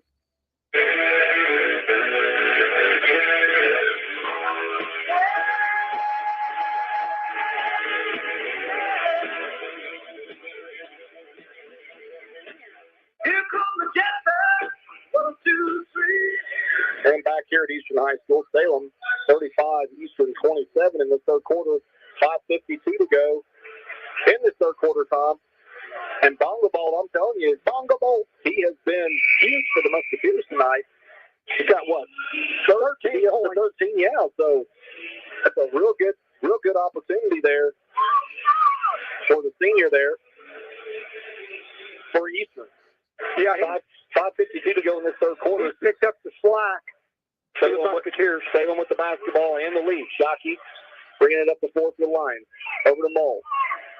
Adam now. Eastern extending the 2-3 zone a little farther out. Third man now. Lloyd with the ball. They are. There's Shockey. Gets it over to Mole. Not traveled, Adam did. There's Bruff. He's working hard on Drury underneath. They picked the intensity up defensively. There's Lloyd with the ball now. Picks his dribble up. Yeah, we take 2 dribbles and pick it up, boys. You can't do that. Over to KJ now. Nearly a 5-second call. Yeah, Evans got rid of it. Good job by KJ. Don't burn your dribble out that far. There's Mole now. He dribbles. Kicks it over to Lloyd. Back to Adam. Adam going to penetrate. Kicks it back to Lloyd now. Free throw line. Jump shot in the air. Got it. Good shot by Lloyd. Lloyd's on the mark tonight. 37 to 27. 10-point lead for the Lions. That equals their largest. Under 5 to go in the third quarter here from Eastern High School. I think that's 14. Yeah, that's 14 to Lloyd. Salem have 1-3-1 now, it looks like. Maybe Shockey at the point of that. There's Bongo Ball with it. There's a long three by Hurst. Got it. That's his first spot in the game. Decided he's going to take one. He's been open a few times and not pulling trigger. He did that time, and it went in. 37-30. 4:30 to go in the third quarter here in this consolation game of the first Harrison Holiday Tournament from Eastern High School. Ball down the floor. Down the middle, back out to Lloyd. Top of the key, wide open three. No good score. He rushed that one. His feet were not set. Offensive rebound by KJ. KJ gets the big fella. He dribbles over to the corner. Luckily, Bruff Bailey, man, layup good. Oh, Jackson Bruff. Good steal. Good find by KJ. Jackson finished. That's 8 for Bruff. That's the season high for a good ball game for Jackson. 39-30, 4:10 to go in this third quarter. Salem with the lead over the Musketeers. Temple way outside. He won't take that. Hurst from the same spot. Missed that one. Oh, Temple crash. Rebound by Temple. Throws it up. No good. Another rebound by Bongo Ball. He throws it up. No good. And finally, Jackson Bruff with the rebound for the Lions. 2 missed opportunities there for the Musketeers. Jackson side high and got the board. 39-30. Salem with the lead. Evan Lloyd. And Peyton out front. Shockey now with the pick and roll. Got blocked. And here's Bongo Ball. 1-on-3. He's going to pull it back out. Kicks it to Hurst. There's Bennett. Long three. Good. That's from the volleyball line. Volleyball line. My goodness. To 39-33. To 33. Salem's lead cut down to 6 now. Jackson Bluff out with a high screen for Shockey. Shockey down the middle over to KJ. Baseline jump shot. No good. And a rebound by Temple. KJ almost picked up another foul. He missed him. He goes right in immediately and starts handsing on him. Get down the court. 2 minutes to go in this third quarter. 39-33. Salem with the lead. There's a pass underneath to Drury. Lays it up. No good. Foul on KJ. That'll be 2 or so. I think that might be the third on KJ. I think it is. So Drury's going to go to the line. I don't think Drury has a point tonight. 3:01 on the clock here. 39-33. Salem with the lead. First free throw by Drury's good. Good. And here comes Braxton. We're getting him back in the ball game. Braxton's going to come in with 3. KJ goes out with 3. So both of the Lions big men in a little bit of trouble here. Foul trouble, that is. One more free throw now for Drury. 6'1" senior for the Musketeers. And 2 for 2. Yeah, that's Drury's the big name down here, Deacon. Here comes Chase Batt in the game for the Musketeers. Taylor Drew's brother. West Drury's son, the legend from Eastern West Drury. So now 39-35. Eastern's hanging around here. Got this down to 4. Ball with it over to Lloyd. There's another screen by Jackson Bruff. Back to Lloyd. Now Braxton Dean. He picks his dribble up. Back to Lloyd. Back to Braxton. Then move now to Shockey. Shockey goes down. Left it up. Missed it. No good. And a rebound pulled away there by Bannett. And we got a stoppage of play here. Not for sure what we got here. Warning on somebody. And we'll sort it out here. There's 2:36 to go in the third. 39-35. Flopping warning. A warning for flopping. I hadn't heard that in a while. Yeah. So it's going to be Eastern basketball. Pickle's going to throw it in to Bannett, and Mull's all the way up the floor to put some pressure on Bannett. They had us kind of flip-flopping on that, didn't they? We didn't know what it was. So Temple with the ball now for the Musketeers, trailing by 4. They led by as many as 10. There's Rose with the ball now. Back over to Temple. Nearly stolen away by Peyton. On the ball now. There's Temple. Caught him on the wall. He goes down the baseline, and I think I think Braxton Dean knocked that out of bounds. Yeah. I thought they were going to give it to Salem for a minute, but the other official corrected. He had a better angle. I hate that play where you let a guy beat you, then reach around behind and fly behind. And it works a lot, but that's just, I don't like that. Stay in front of your man. Over to Temple now, way out away from the basket. Darren had to shoot. South court to Rose. Under 2 to go here in this third quarter, 39-35. Salem with that 4-point lead. Eastern's cut into that lead. Salem led by as many as 10 here in this third quarter. And Eastern's closed the gap a little bit here. Bannett with the ball now, guarded by Mull. There goes Bannett. There's going to be another offensive foul. No, they're giving it. They're not calling that on him. That would have been his third offensive foul. Wow. I thought that was pretty good position by Jackson Bruff. So Bannett's going to draw the foul. He's going to be at the line for 2. Clock stopped at 1:41 to go in the third quarter, and Salem been stuck on 39. Yeah, we've kind of hit a drought. Bannett hits the post, 39-36. Looks like Texas is up on Clemson, 31-17. If my eyes are good here, well, my eyes are bad. I can't see it. For any of those of you who are listening, not watching, and Bannett hits both. So that lead cut all the way down to 2, Tom. Got to get a bucket. 1:40 to go here in this third quarter, and Eastern's come all the way back here, down by 10. There's a steal. Just a telegraph pass there. Yeah. You know, you keep doing the same play over and over and over in the same pass. They start cheating, start anticipating stuff. At the 1:32 mark, Lions with a 2-point lead here, 39-37, and the basketball. Eastern's done a little better in this man defense. Yeah, they played a lot better man. There's a high screen now for Lloyd. He works out long 3 in the air. He got that, boy. That was big. He put the crossover on him and step back 3. 42-37. That was a big pass for the Lions. Lions stuck on 39 for about 5 trips. Gets him 17. A big night for Lloyd for the Lions. There's Rose with the ball now. Gets the Bonga ball. Bonga ball's going to drive. He throws up a one-hander. And it rolled in. Soft touch there. Very soft touch. 42-39. 54 seconds to go in this third quarter here. Salem holding on to that 3-point lead. There's Bruff. That's a turnover. Oh, wow. Whoa, no. Yeah. We're giving that. Wait a minute. We're having a discussion. That's probably Eastern ball. It is, yeah. It should be. Boy, that one official, he's got several calls that, he's not very decisive. You got to be able to sell your call. Yeah, you got to be decisive. Even if you're wrong, be decisive when wrong. Yeah, be decisive when wrong, and they'll figure it out that you was decisive. So 46 seconds to go here, 42-39. Salem holding on that 3-point lead, and Eastern, hanging around, Tom. Right. A scrappy bunch here at home. There's Drury. Man, that's going to be... Nope, they beat us to the ball. Yeah, they did. And the ball tipped around out of bounds. That's going to be Salem. That's smart play by Wolf Shockey by not going after it. 28 seconds to go. KJ back in for Bruff. KJ on the offensive end here with 3. That's probably a little bit better. And Braxton on the floor. So both Let's say on 6 guys on the floor with 3 fouls. 24 to go. 24 seconds in the third quarter. Salem with a 3-point lead, 42 to 39. Ball with it now over the pages. 16 to go. Lloyd with the ball. A lot of pressure there. Putting a lot of pressure on him. Shockey underneath to KJ. He goes up. Takes it good. Oh, good pass. Good entry pass by Wolf. And good finish by the big fella. 6 seconds. It's going to be Hurst. He's going to heave it at half court. And off the glass. No good. No good. 44 to 39. After a 3. Nice full finish there to the Lions. Salem holding on to that lead here at the end of 3. This is Lions basketball on WSLM. The home of the Salem Lions. We'll be right back after a word from the sponsor. Planning to buy some land or build a new home or maybe put up a fence? Do you know your property line? Are you in a floodplain? When it comes to surveying your property, call someone you can trust with years of experience. That's McAllister Land Consulting. Call 812-274-0860. Providing fast, friendly service at reasonable rates. McAllister Land Consulting can provide a wide range of services, including residential and commercial certified land surveys, flood elevation certificates, and land usage consulting. Get to know your property.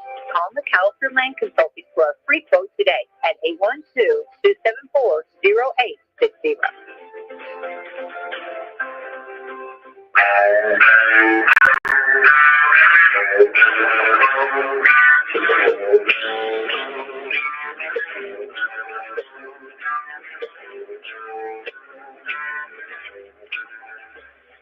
And back to the Lions basketball. WSLM Salem 44, Houston 39. Tom, what we got after 3? Well, we got 10 turnovers for the Musketeers, 8 for the Lions. Lions has been led by Evan Lloyd with 17. And the Musketeers have been led by Bannon has 16, Bonga Bolt 15 to play basketball. Houston with the first possession here in the fourth quarter. And Temple was trapped on the baseline, gets over to Bonga Bolt. Temple wide open. There, and he can shoot that 3 ball. Bonga Bolt now, entry pass. Oh, nearly stolen away by Mole. That's Drury now. Gets it back out to Hurst and then back to Bonga Bolt. They're going to be patient here. Salem at 2-3. There's Hurst with a long 3. That's no good. And a rebound chase down by Adam Mole. Adam up the floor quickly. 1-on-3. He goes down. That's going to be an offensive foul. Yeah, you can see that. Yep, I mean, you can't see that. Adam's got to see that. Adam has to realize that you have a defender that's setting up on the block. Right. And you either got to pull up and take that jump shot or you got to pull it back out. Yeah. So that's Adam's first foul, first on the Lions in this fourth quarter, 44-39. Just underway in the fourth quarter here. Because we don't have anybody athletic enough to jump over anybody. There's Temple with the ball now. Looking for Bonga Boat there at the free throw line, flashing the free throw line. There he's got it. Boxing 1. They're chasing Bannett. Oh, man, good. Hit off the back of the iron and drive in. Is that Bonga Boat? That was Bonga Boat. He's got 18. He kept the Musketeers close here, 44-41. Eastern just doing enough to hang around. KJ could post 31. That's a definite mismatch for sure. He's got a foot and a half on it. Let's see if they can get it thing. And the ball nearly stolen away. There's Shockey putting up a 3. No good. Rebound pulled away. KJ gets it. Throws it up. He got fouled. Got hammered. Good rebound, big fella. He's kind of hanging around and got a sit ball to it. Let's knock down these free throws, KJ. So 44-31, 6:37 to go in this ball game. And 2 free throws for the 6'4" sophomore forward for the Lions. Money time. We got to start making free throws. Lions only 1 of 2 tonight. And that was Adam Mole, I think, early in that first quarter. KJ, first one's in and out. In and out. He didn't like it. Halfway down, come back out, popped out on him. One more here. For KJ to get this lead back up to 4. Salem is not trailed in this second half. Not so sure we might not be going to full court pressure if we make this. See if they go on to make. He missed them both. There's a rebound by Bannett. Up to 4 now for Bannett. Gets it over to Temple. Salem in that box and 1. Adam Mole's chasing Bannett everywhere. Bannett catches.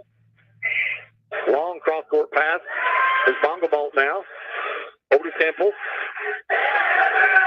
KJ steps out on him, and he's going to dribble back out to the volleyball line. Gets it to Hurst. Bannett now. He gets the screen from Hurst. Dribbles with hard with the right hand over to Temple.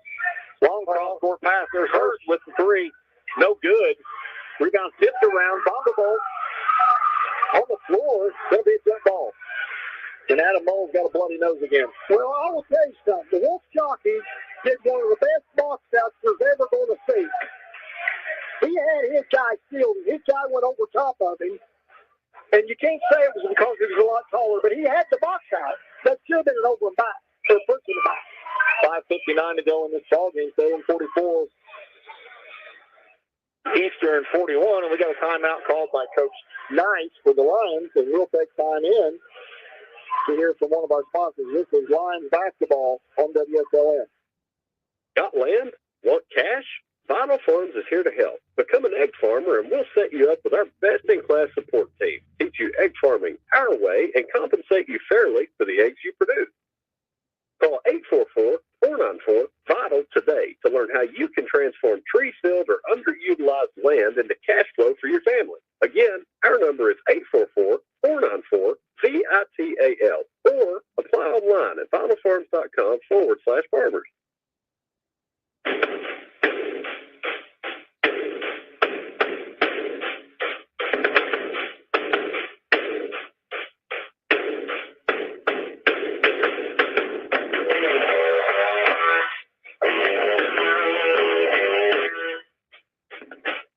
Back here at Salem Lions basketball here at Salem 44, Eastern 41. They're in a 1-3-1.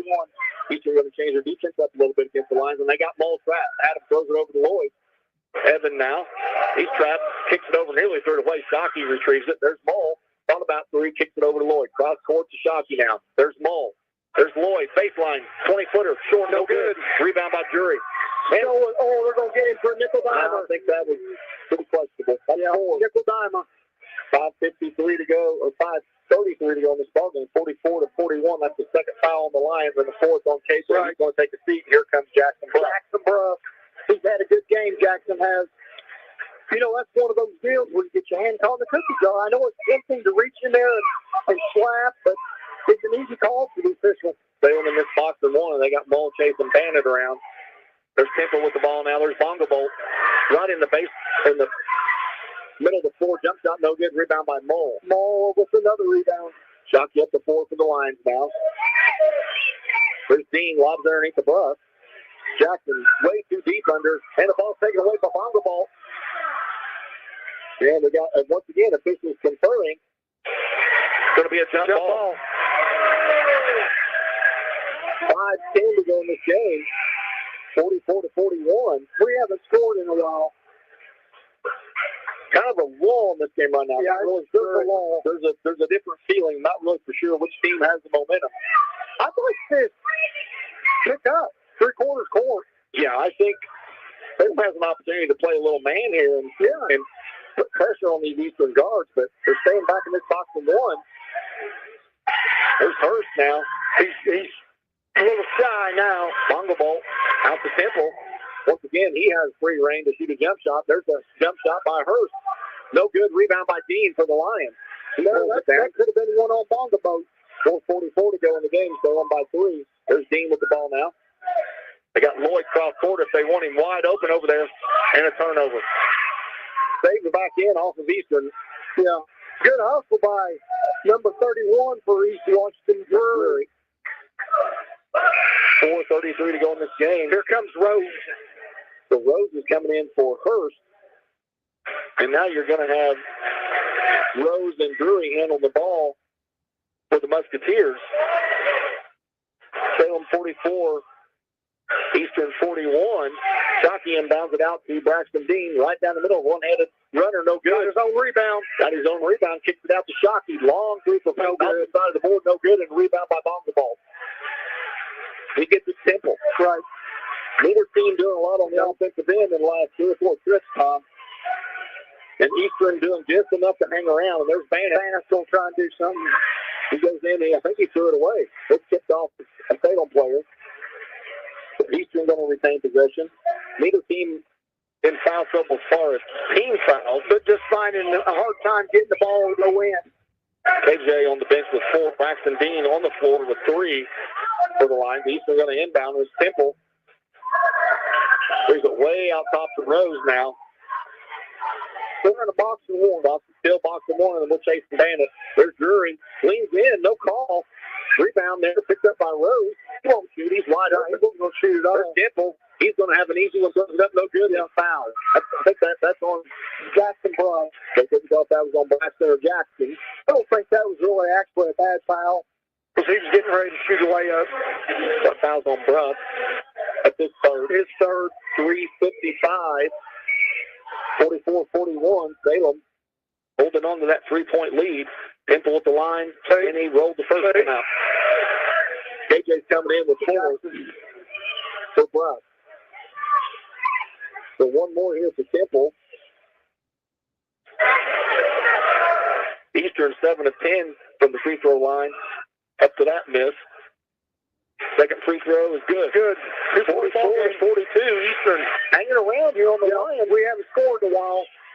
Lions have been a drought. Lions have a chance to bust it open a little bit, and Eastern cranks up the defensive pressure, and a timeout by Coach Nice. He wants to talk it over. Probably a good timeout for the Salem Lions here. So we'll take time in to hear from another one of our sponsors. This is Lions basketball on WSLM. Roses brings their famous pizza buffet to you on Fridays from 11 a.m. to 2 p.m. for just $12.99.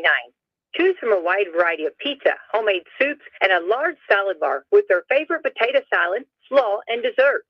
Then come back on Friday nights for the homestyle buffet from 4:30 to 8 p.m. or 11 a.m. to 2 p.m. on Sundays for $15. Children's buffet is only $7 each. It's where you'll find a variety of good home-cooked foods at Mama Rosa's. And we're back here live at Eastern High School. Salem Lions basketball on the home of the Salem Lions WSLM, 44-42. 3:46 to go in this ballgame time, and the Musketeers give them credit. Salem up by 10 there early in that third quarter. And Eastern buckled down a little bit. They has got themselves back in this game. Well, their defensive structure, you know, Rob, when they went to man-to-man, this game changed. It did. And we're having a little bit of trouble finding the basket. Yeah, Lloyd, we got to come out and get a basket to see what Coach Knight's showing up, so if we can get a good basket here off this inbound play. Yeah, Lloyd kept the line on the offensive end here in the second half. He's got 18 in the game, I believe. 18 or 19. He's got 18. I know at least 18 for the junior guard for the Lions. So Salem with possession here after the timeout. See if they can get a bucket. Shockey with the ball now. Kicks it over to Lloyd. Lloyd just holding it. Back out to Mull. Top the key. Lions running a little clock here. And Mull's going to throw it over to Lloyd. 3:30 to go in this game. Salem by 2. In a tight one here from Eastern High School. KJ trying to do a give and go. He's triple teamed. On the floor, we got a foul call. It's going to be the second foul on the Musketeers. Good move by KJ. So 3:23 to go. Lions still holding on to that 2-point lead. They've been stuck on 44 for quite a while. Yeah, it's been a minute. There's Lloyd with the ball in the corner. He's trapped. Kicks it over to Braxton Dean. Braxton now on the dribble. He got fouled by Rose. A little too ambitious on that one. He knocked Braxton into the bench. He fouled him pretty hard on that one. That'll be the third foul of the Musketeers. 2 more now. Lions will be in double bonus. And Salem kicks it in back now to Shockey.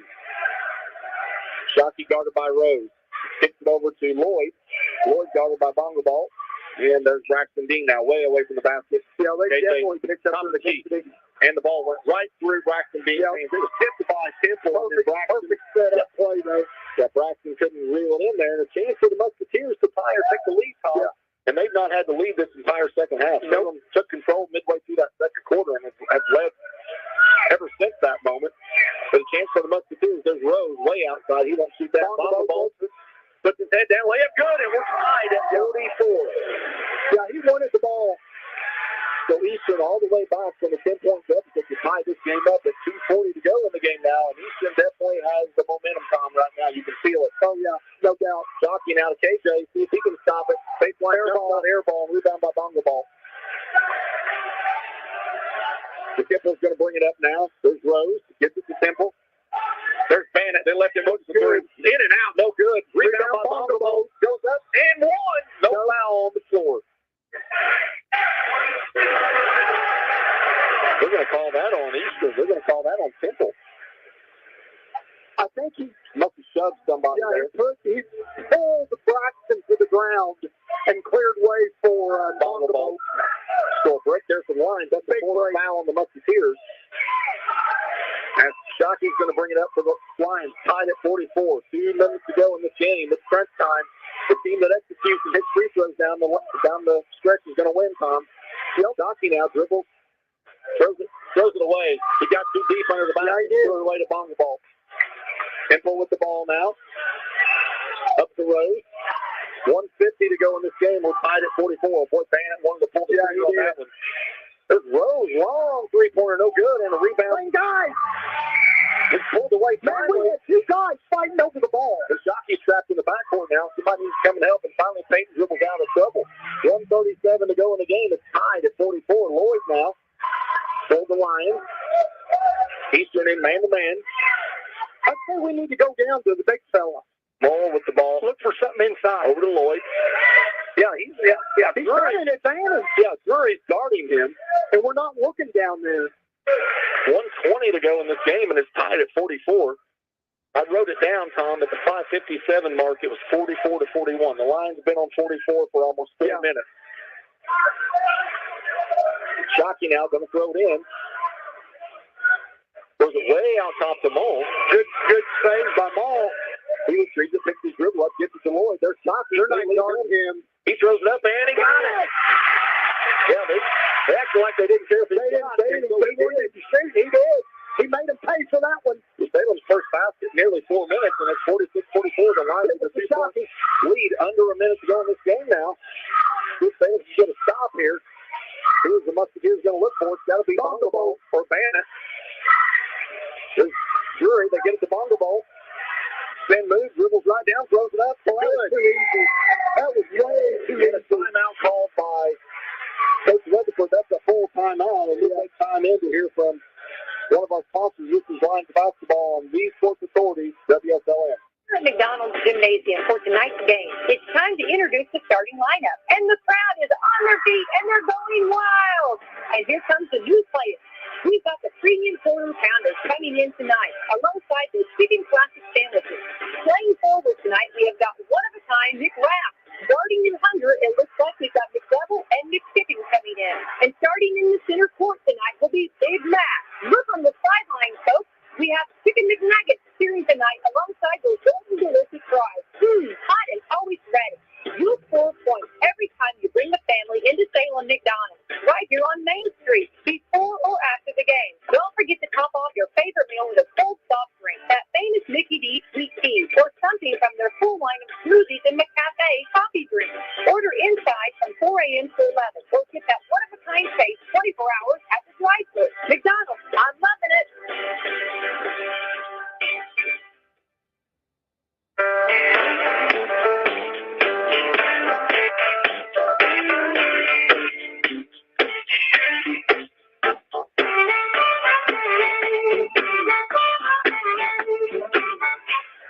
And we're back here live at Eastern High School. Consolation game of the first Harrison Holiday Tournament, 46-46. We've had a good one here. Well, this is kind of like the Henryville game. We're tied. Now, what are we going to do? Whoever executes down the stretch is going to win. 40 seconds to go. Shockey with the ball now for the Lions. Over the ball. Ball now guarded by Bannett. KJ with the ball now. Timeout. Coach. I said it's a good timeout. We didn't like something that he seen there from that defensive set, so we'll take quick time in here and catch a sponsor. This is Lions Basketball on WSLM. At Indiana Farm Bureau Insurance, we're good at insurance, but not just any insurance. We're good at... No. Did you forget the parking brake? Yes, you forgot the parking brake. Insurance. When the forecast calls for cheese ball, fight tail insurance. Even couldn't have parked under that tree. Insurance. Start with Indiana Farm Bureau Insurance and stop knocking on wood. Call your Washington County Farm Bureau agent, Jason Petmeyer, today at 812-620-8923. Do you wonder what it would be like to live without hip or knee pain? Joint replacement at SNEC Orthopedics and Sports Medicine makes it easier than you think. SNEC is proud to be one of the first in the region to offer Mako robotic arm-assisted joint replacement surgery. This latest advancement transforms the way joint replacements are performed. Mako allows your surgeon to provide you with a personalized surgical experience based on your specific diagnosis and anatomy. This means less soft tissue damage and greater bone preservation, less blood loss, less pain, fewer days in the hospital, and faster recovery. And we're back here at Eastern High School, 46 all here. 32.8 seconds to go in the ball game. Coming down to crunch time here. Eastern does have 4 fouls here. So one more foul, and the lines are going to be double bonus. Shockey with the ball now. They're in a 1. Looks like a 2-3. They're getting it out on the floor. Shockey picks his dribble up. Yeah, we got to quit picking our dribble up like that. 21 to go. Craft now. There's Shockey. Under 20. Over the ball. Mole splits the defender. Kicks it out to Dean. Under 10 to go here. Someone's going to have to go here. Shockey with the ball. Out the ball. Let's see if Adam takes it. Kicks it over to Dean. Long 3 in the air. Got it! Got it! 1.4 to go in a timeout called by Coach Robinson. Big shot there by Braxton Dean to get the line in the corner for 3. A 3-point lead with 1.4 to go. We're going to stay right here. You know, here's what's funny. When I coached him in C-team, the rule was Braxton no threes. He can't shoot threes. He's made 2 tonight. That shows you how little I know about the game. And I'll tell you, I'm sure that's not the first look that Coach Knight had drawn up there. Right. But that kind of went a foul there. The finishers had for the finishers. They must have put a lot of pressure there on the Salem guards. And Shockey dribbled around in a circle and just kind of penetrated and kicked it over there. Adam then got it. He threw it over there to Braxton. He was wide open. He was set. He was clear. Now, do we have fouls to give? We have 1. We have 1 to give with 1.4. So we're going to let them get it in and foul them with him not being in the act of cheating. Yes. In this situation, so if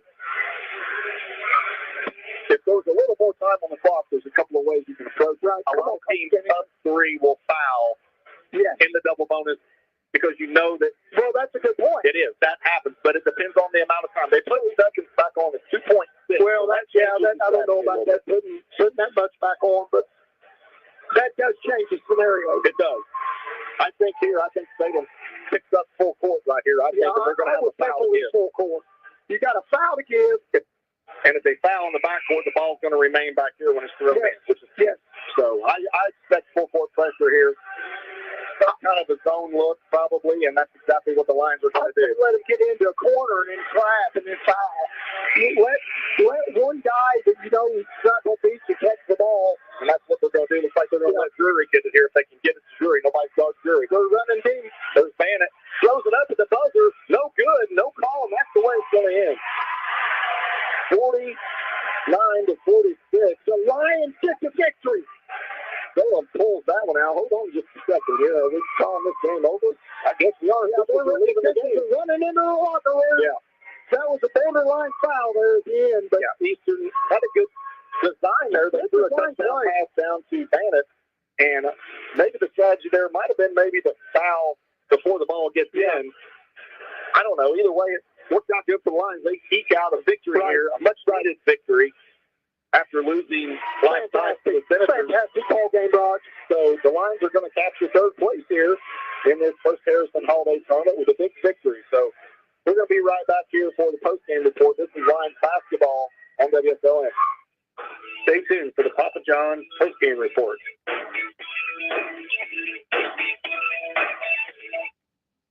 And we're back here on the Papa John's post-game report.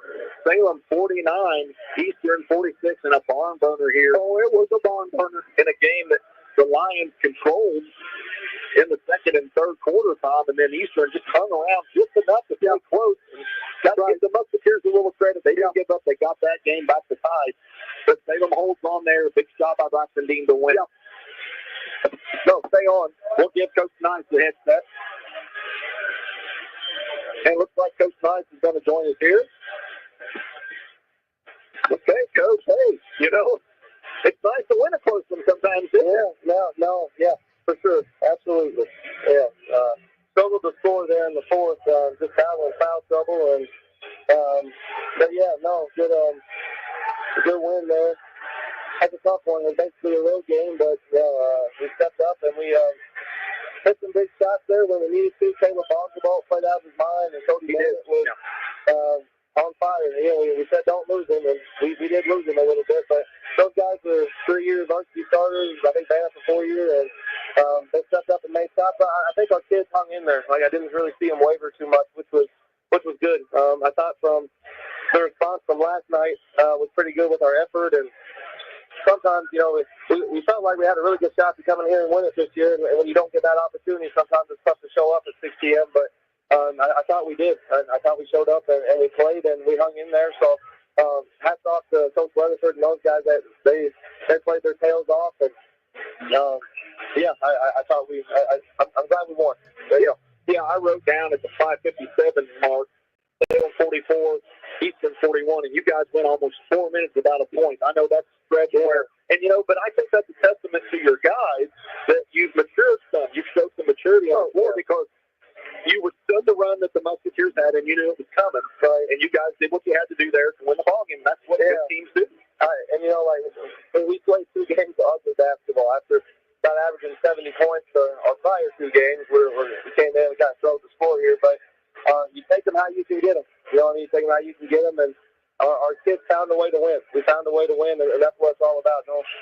My dad always said they don't ask how pretty, they ask how many. So we'll tell you we got 3 wins here now. So we got the one that we wanted. Yeah, and that's going to be third place in this first Harrison Holiday tournament, which is always better on the trip home than being 0-2. You split down here. You were in a game last night, but you were competitive and could have won if the ball goes the other way 3 or 4 times. So, you know, I think where your team's at, Coach, I think you got to be very happy. 3 wins right now, that equals last year's total.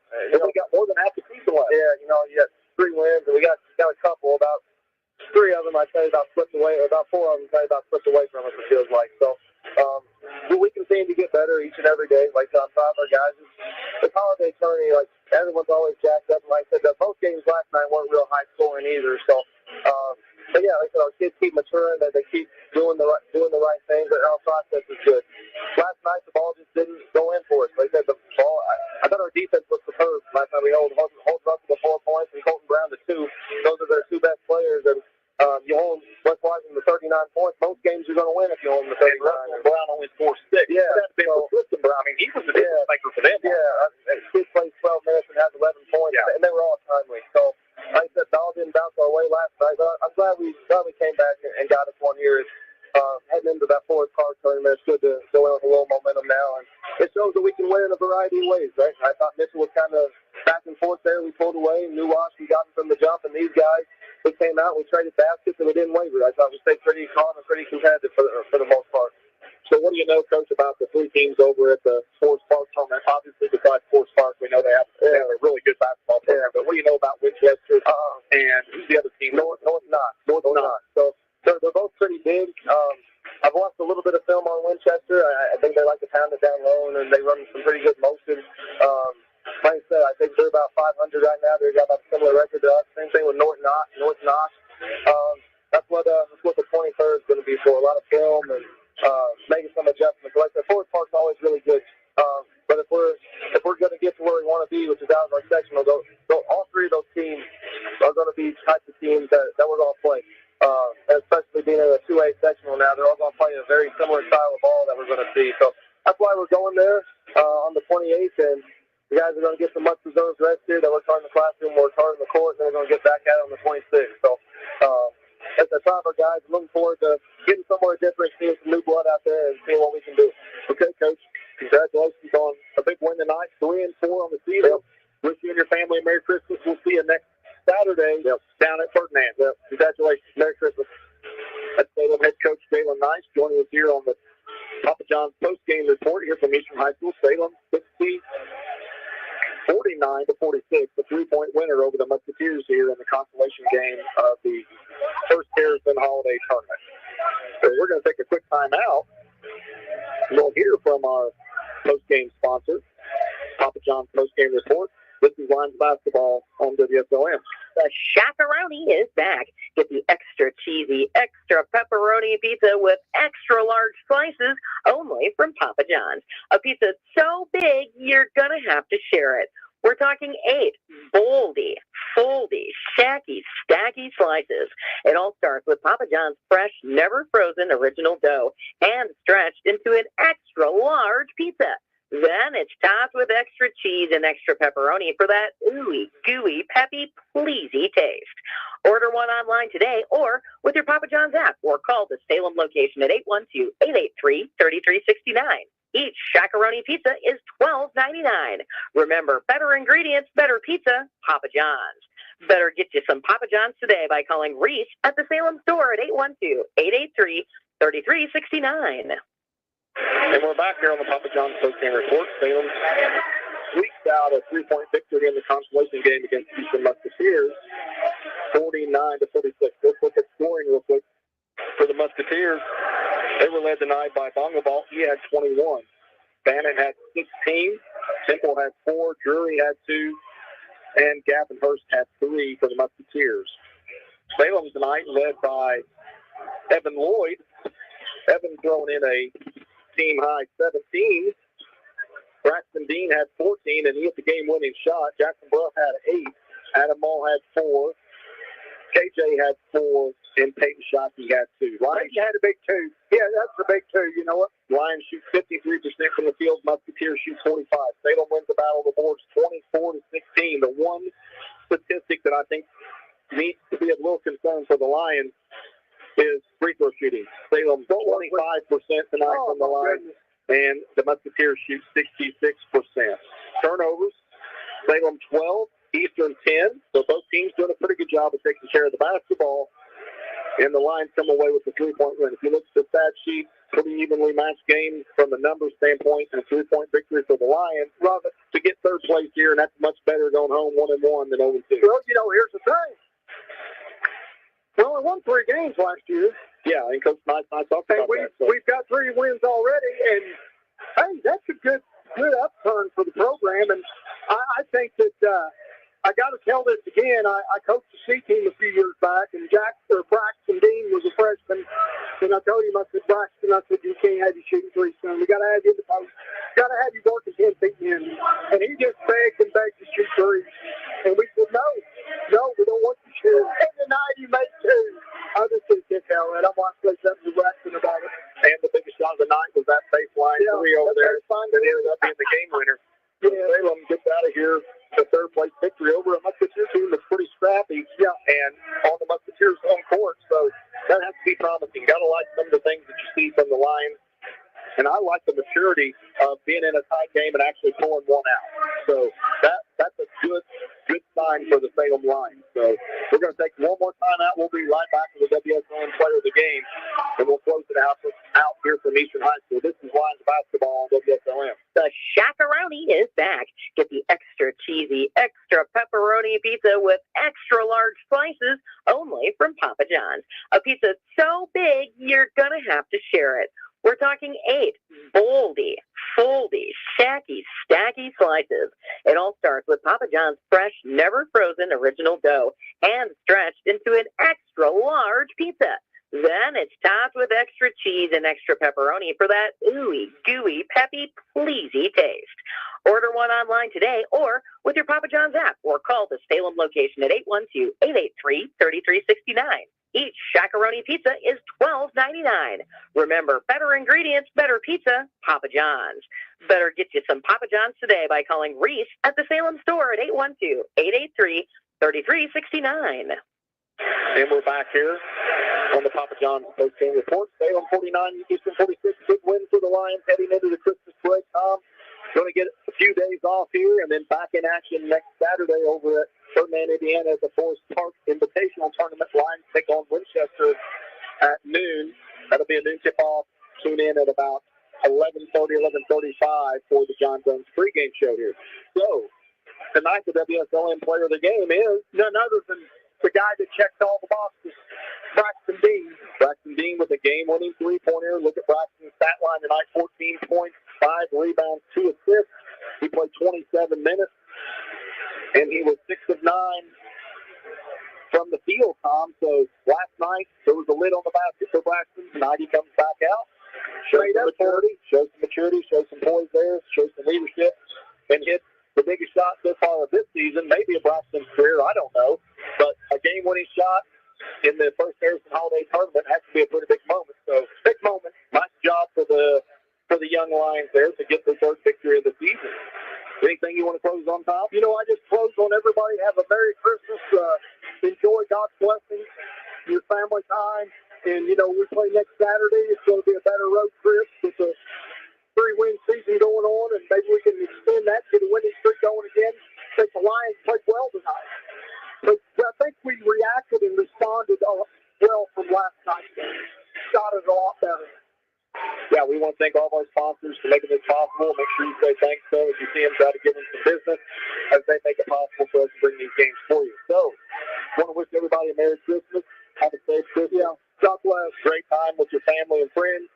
And we will see you all back here next Saturday on the John Jones pregame at about 11:30. So for Tom Falk, for Becky and Greg, and for the entire WSLM family, this is Roger Pennington saying good night and go Lions.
game of the First Harrison Holiday County Classic. Our matchup tonight is going to be the West Washington Senators against the Borden Braves. We had a game last night. Borden victorious over Eastern in Game 2, and then West Washington victorious over Salem. In the consolation game tonight, Salem, Braxton Dean hits big three with about 3 seconds left to win the game by 3. Salem victorious over Eastern. So it's going to be a great night of basketball to finish off the championship game. Looking forward to just a great match. I'm Jake Johannesmeyer. I'm with Caden Temple, and we're going to be bringing you this game. Both of us are a little bit familiar with both of these teams. We've seen both of these guys, so hopefully we'll do a great job for all of you guys that are visiting. So we saw last night, we saw Borden and we saw both of these teams. What are you thinking tonight going into this game? What are you expecting? Yeah, I'm really excited for this matchup here. I think we got two similar teams as far as matchups and personnel.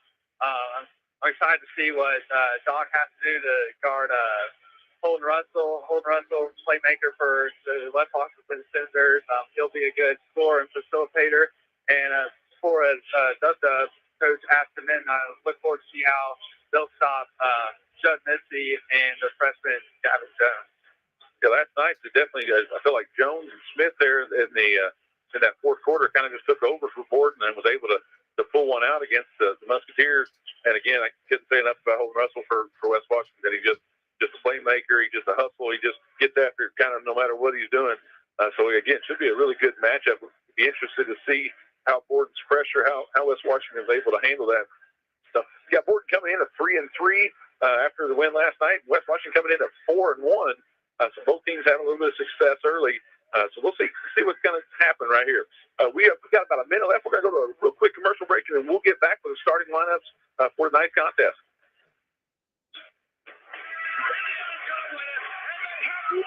5 times national.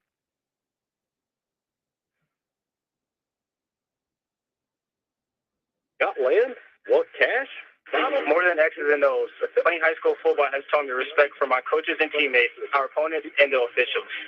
On the softball field, I learned how to be accountable for my actions and how they affect the rest of my team. Every game reminds us that humility means winning with class and losing with grace. I'm Dante Pope from Maryville High School. And I'm Ashton Elbert from North Posey High School. These are just some of the lessons we learned from high school sports that we'll carry with us for the rest of our lives. Wins and losses, highs and lows, success and failure, they are all part of being a student athlete and a human being. Learning how to handle these ups and downs on the field prepares us to handle them off the field, too. I am IHSAA Commissioner Paul Neidig. Be a champion of high school sports and the lessons they teach by buying a ticket to your high school's athletic events. This is developing character. This is education-based athletics. This is your IHSAA. Welcome back again. We are Eastern High School. This is the championship game of the First Harrison County Classic. Again, going to be between the Borden Braves and the West Washington Senators. Again, we'll be looking for a great matchup. Two teams coming in, both pretty reserving pace. Looking at John Harrell, West Washington likes to keep that game in the 40s and 50s, and Borden about the same, in the mid 50s. I think Borden was the favorite tonight, according to Harrell's website, whatever that means. I'm curious to see how this plays out. I think Missy's going to be a bigger factor for Borden tonight than maybe he was last night. We'll see kind of how West Washington defends against this. Also, West Washington doesn't have 6'8" guys, so we'll see how Shike is able to take care of business inside. Should be a great matchup for tonight. Again, I'm sure we got a lot of fans in here. A lot of great football, a lot of basketball going on throughout the game. Anything you're looking forward to for the holidays before we get going through tonight? Nothing in particular, obviously. Basketball. Look forward to spending time with my family. So we definitely want to wish everybody a Merry Christmas going into next week. For us, it's a great Christmas present. We get to watch some just great high school basketball. They're going to go on to starting lineups. For West Washington, you're going to have Peyton Morrow. You're going to have Holden Russell for sure, number 11. Looks like number 20, Nash Davis. I think Colton Brown, number 23, 5'11" sophomore. And then in the middle, Silas Batt, 6'3" senior. Again, West Washington not a really tall team, so we'll kind of see if Shike comes into play. The Bat kid is going to have his hands full inside of there. Last night, he did step up, make some shots late in the game against Salem. Kind of caused some problems there at the end. Definitely, Silas Batt, these guys play for still in order to keep Shike off the glass and protect on defensively.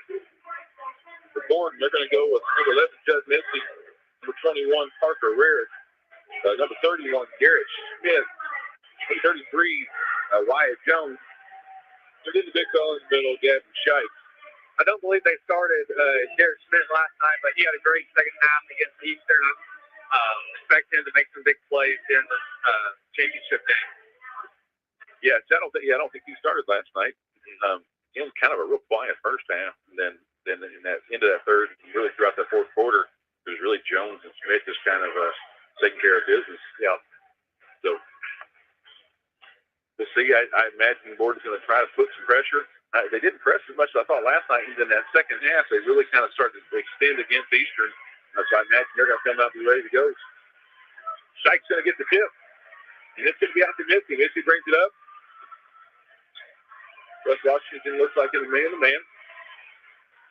Smith is being patient out top. Over to Rarick. Rarick to Smith. Out to Shike. Shike's he's going up against that. Up to Jones. There to Rarick. Jones out top. Corner to Smith. Had a look. No light. Back out to Rarick. Missy on the lane. Out to Shike up top. A lot of patience right here for Graves. Jones is going to make a drive. Pulls up the free throw line. No good.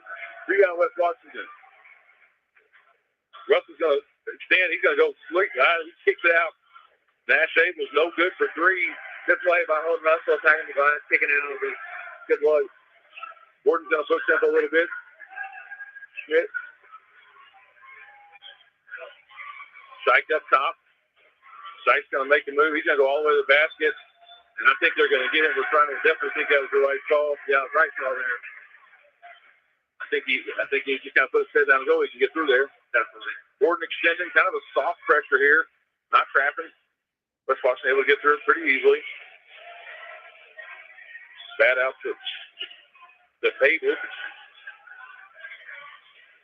Davis out to Russell. Russell there to Bat. And Bat, I think it was the right read. Bat just misread his player. He made a back cut. Threw it behind him. Goes out of bounds to be turned over. Gordon basketball.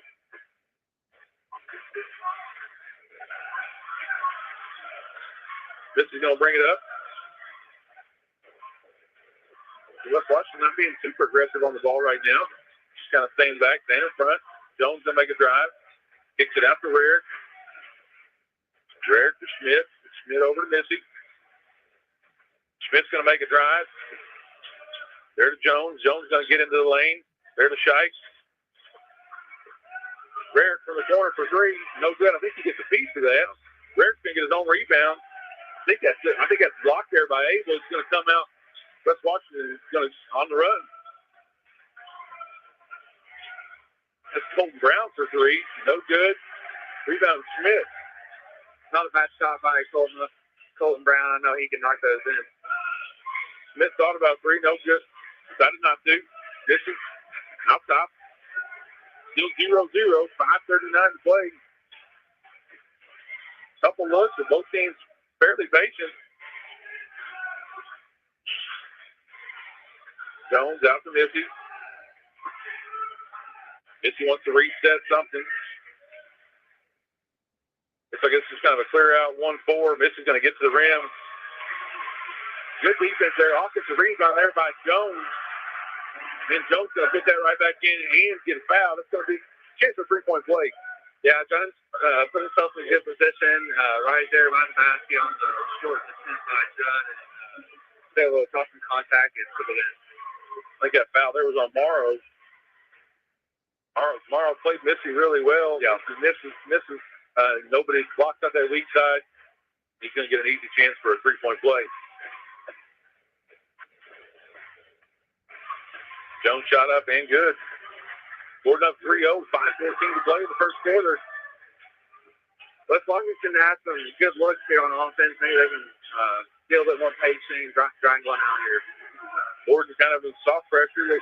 West Washington breaks it pretty easily. Morrow out the bat. Bat for Russell. Looks like they're going to try to. Russell throws it. It goes right over. Got Mars. No, sorry. That's Brown. Goes right over his head out of bounds. Yeah, I think that's in Doc's scheme right there. Trapping, double teaming. Holding Russell there whenever he got it. Yeah, as soon as Russell got it, it seemed like they jumped him. Rarick's going to bring it up to Gordon. Out to Missy. This is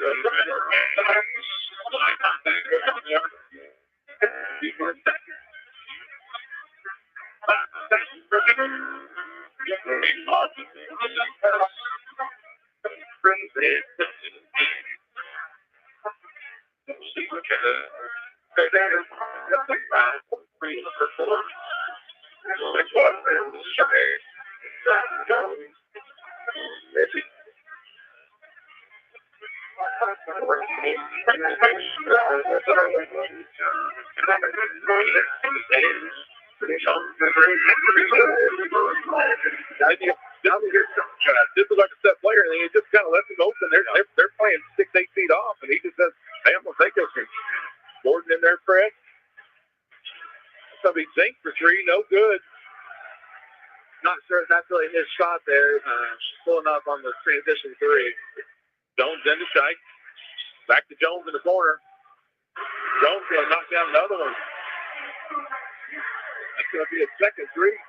He's got 2 quick ones right here, and that's going to be enough. West Washington's going to call timeout. It's going to be 9-0. 4 minutes to play in the first quarter, sorry. And we're going to go to a quick commercial break, and we'll be right back with you. This Chacaroni is back. Get the extra cheesy, extra pepperoni pizza with extra large slices only from Papa John's. A pizza so big, you're going to have to share it. We're talking 8 foldy, shacky, stacky slices. It all starts with Papa John's fresh, never frozen original dough and stretched into an extra large pizza.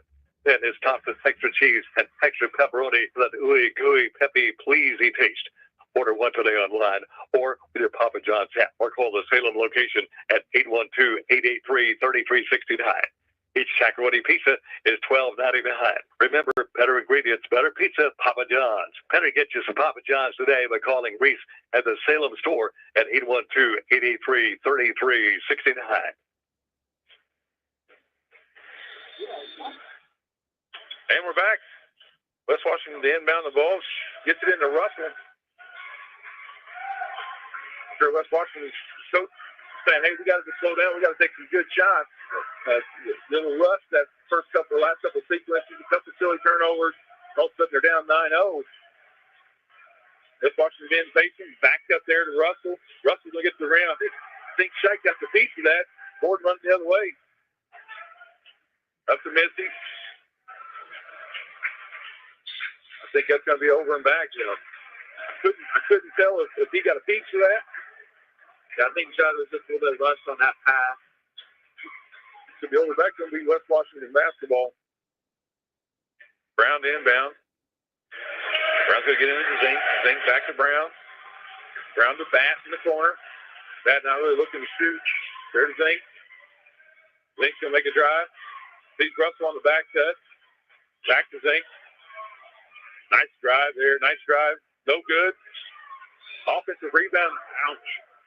Offensive rebound by Abels. He comes down. Looks like he lands kind of on his back and definitely hits his head. We just hope and pray that he's okay. Definitely looks to be in some pain. Trainer is with him.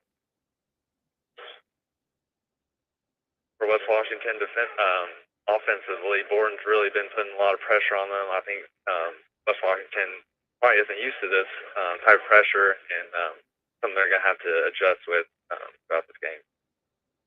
Yeah, let's definitely hope that nothing more serious than just a bump on the head, but it makes a great rebound, able to put it back in or get another shot. It definitely just comes down funny, but Trainer's out there with him. Again, Eastern Trainer, Picture Taylor, she does a fantastic job. I'm sure she's going to do it in every step of the way. He's up and moving. Crowd's cheering. I'm sure he's going to have a headache in the morning. Again, let's just hope there's nothing more than that. I guess I didn't see the end of that call. I think it was called a foul, correct? Correct. So it's going to be a foul. I guess West Washington's going to have to substitute in a shooter. So 24, Tristan Brown's going to come into the game, shoot for Colton Brown. If Nash able to come back in this game, that'll be a huge loss for rebounding wise for West Washington. Eastern last night, they were able to really do a good job rebounding the ball offensively, and Nash does that too. That's an effect. First free throw by Brown is good. Gets West Washington on the board. Second was no good. Shike with the rebound. 9-1 with 3 minutes to play in this first quarter. Missy going to bring it up over to Jones. Back to Jones. Back to Missy. Missy over to Rare. Maybe I misread that. I don't know if West Washington switched to his zone or they're just really sagging off in that man.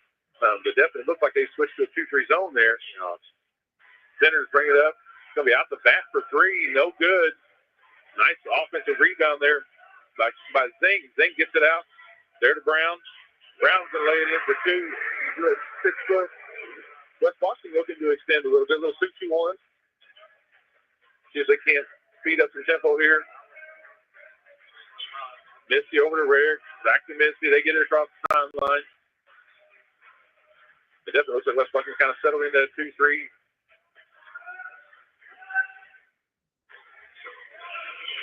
There to the corner, there to Smith. Has a look, didn't take it. Back out. Jones for 3 top of the key, and that's good. That did third one, and that's third one of this quarter.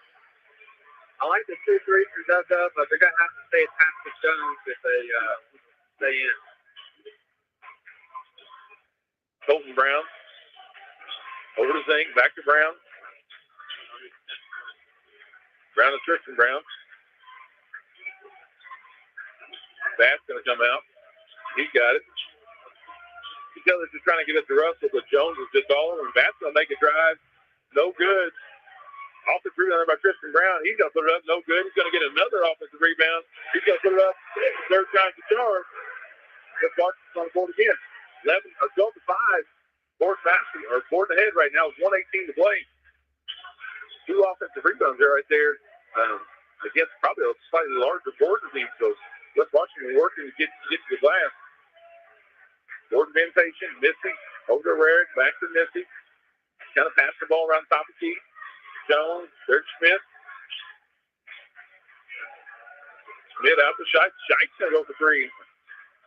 I didn't know he had that in him. I hadn't seen him take any threes. Rebound. West Washington, Zink can get it up. They're going to push it ahead. 3 from the corner. That's Colton Brown from the corner. He could have knocked out a 3. Stuck this lead to 4. That's good for Dub. They can get Colton Brown keeping up on the 3-point line.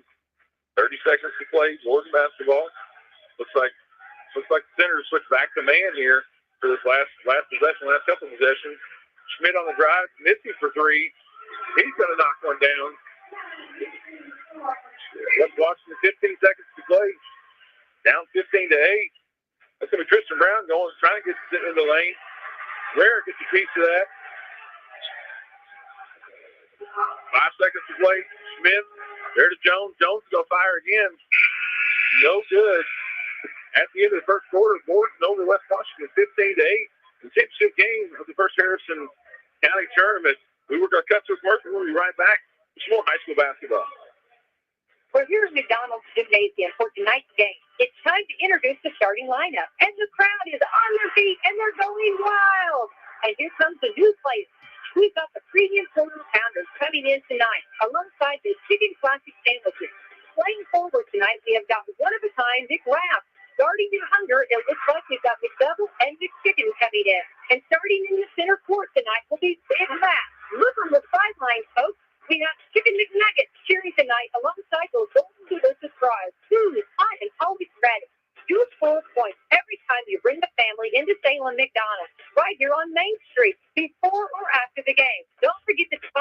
favorite meal with a cold soft drink, that famous Mickey D's sweet tea, or something from their full line of smoothies and McCafe coffee drinks.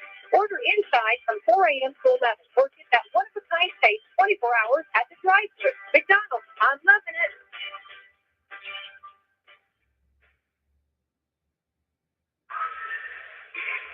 And we're back to Eastern High School championship game.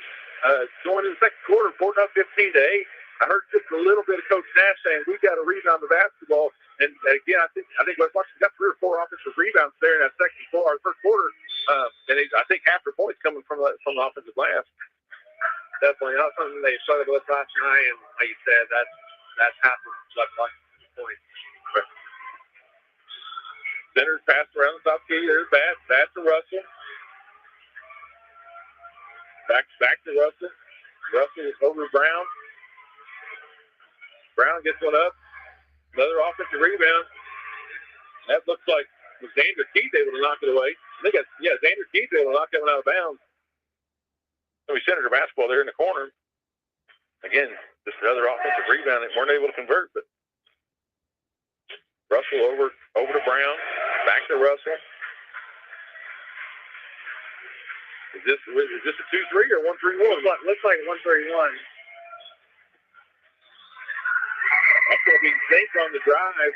They're going to get him for an offensive foul. I don't know about that. It's definitely a close call, but they got to the defense. Zink making that drive. They're going to Alan Nash going to get the charge, or he's in position. They're going to give it to him. Going the other way, Gordon basketball. Up to Missy. That's Simmons. I'm sorry. Over to Nash. There to Keith. Keith's going to pull up from the free throw line. No good. Rebound centers. Brown's going to bring it up. Brown's going to try to get into the lane. Off to Zink. Zink to Brown. That's going to be a 3 there by Zink. No good. Another offensive rebound. They're going to get the ball inside the bat. Bat turned around, lays it in. That was a great find by Holden Russell. He was able to throw it in the slot that really fast. Get it. Yeah, Bat had the much smaller defender, and Simmons against him, able to finish it real well. There's a nice play by Holden Russell. It's just kind of a lazy pass, and he's going to pick it off and go all the way to Billy Wade.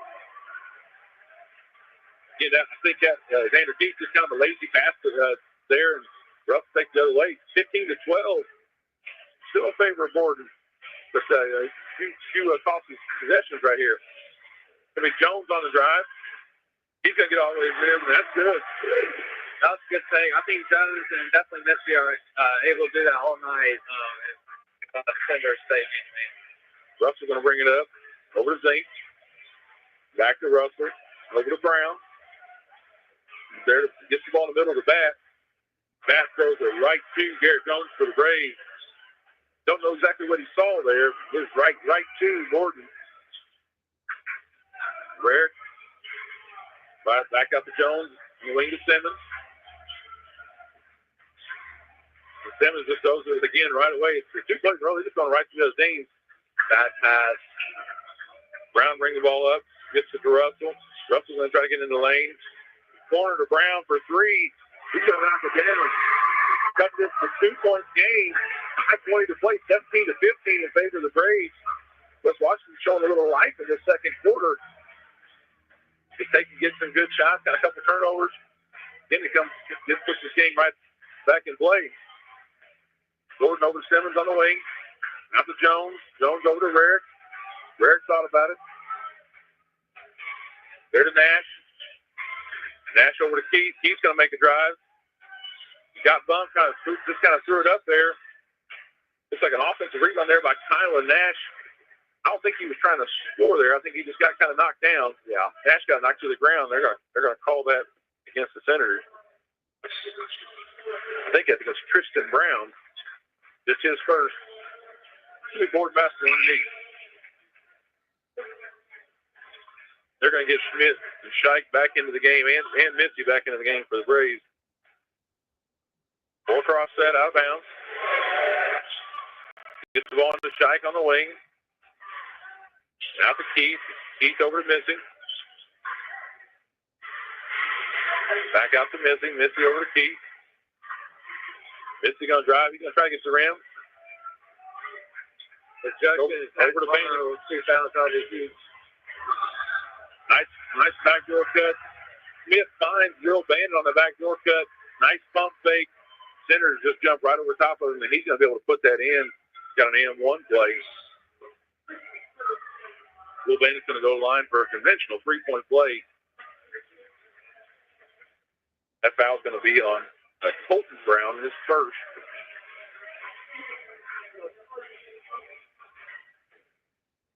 And Bandit's going to put his free throw in. 20-15. Gray, 4:30 to play in the first quarter. Offensively for the Senators, look for Holden to keep attacking. I know Gordon's been in a 1-3-1, so Russell brings the ball up, gets it on the wing. There's Brown. Brown drives. Number 22, Nevin Mars for three. He's going to knock it down. Ball player out there, but knocking in the outside side. I guess I missed the 6'6" right there. So he knocks it down. 20-18, Gordon. Shike there in the corner. Shike's going to try to get in the rim. He's got a little 6-footer. Nice rebound there by Colton Brown. They're going to get who's that? Will Bandit going over the top right there and get him for a foul. It's going to be West Washington basketball.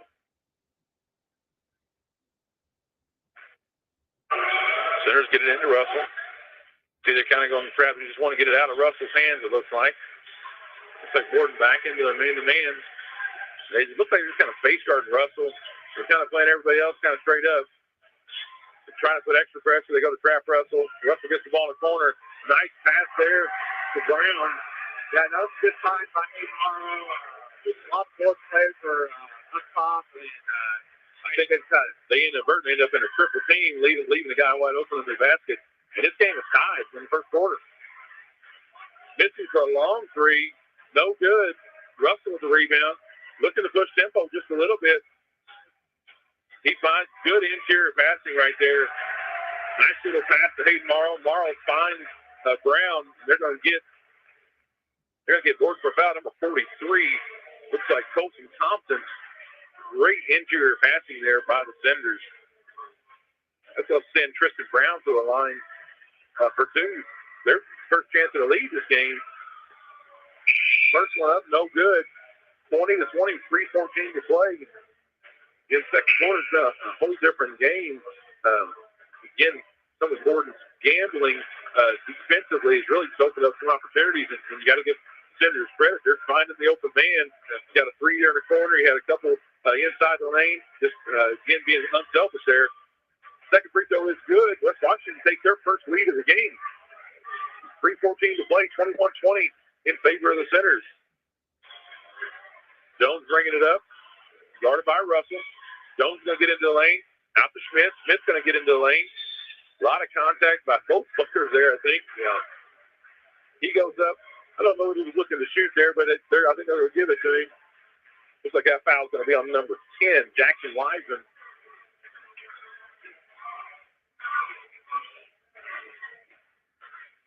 Smith's going to go line for two. So they did say he was shooting. First one is a miss.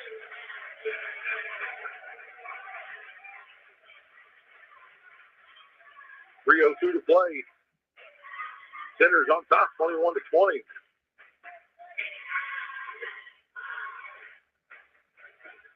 Smith's second free throw up. It is good. Tie ball game.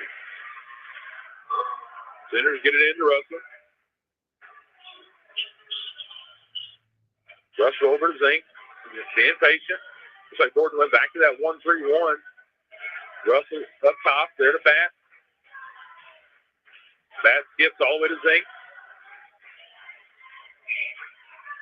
It's interesting. They've got Shike there on the wing with his length. Just kind of nowhere to go. Nice find inside. That's going to be Nevin Mars. Nice find there again. They gambled with that trap. Left the guy open. Just watching able to find an easy bucket. Yeah, I like their patience there. They made multiple passes and let the defense break down and have an easy layup. Shike on the drive out to Schmidt. Schmidt's going to pull up the free throw line. No good. A lot of contact. Offensive rebound out to Shike. going to be in a corner. That's going to be a three by Will Bennett. That's his shot right there, that corner three. He excels that. Gordon takes back the lead, 24-23, 158 play in the first half. West Washington tried to get the ball into the center, and he fumbled it. Tried to get the ball there into Mars. He fumbled it. Came out, ended up being a jump ball. We got timeout by Gordon. Okay, they gave Gordon a timeout. Kind of running down the court, screaming and hollering. I think it's just kind of an errant play. West Washington's been able to capitalize over and over again. So kind of a silly play. We're going to a real quick commercial. We'll be right back. Congress is supposed to pass a bill to keep AM radio in cars, but time is running out. 82 million Americans risk losing the news, sports, talk, traffic, and vital emergency information they rely on. Text AM to 52886 and tell Congress to pass this bill now. Message and data rates may apply. You may receive up to 4 messages a month if you make that stop to stop. This message furnished by the National Association of Broadcasters. And we're back. 151 to play in the first half of the championship game for the First Harrison County tournament. Been a great half of basketball so far. Again, kind of tailed 2 different quarters so far. Somebody boards basketball with a 1-point lead. Going to be Schmidt bringing it up. See kind of how Missy on the bench, Rarick on the bench. You got Jones and Schmidt in. They were kind of the go-to people last night, but maybe they can spark some magic for the Braves. Out to Nash on the lane. There's Schmidt. Schmidt to Nash.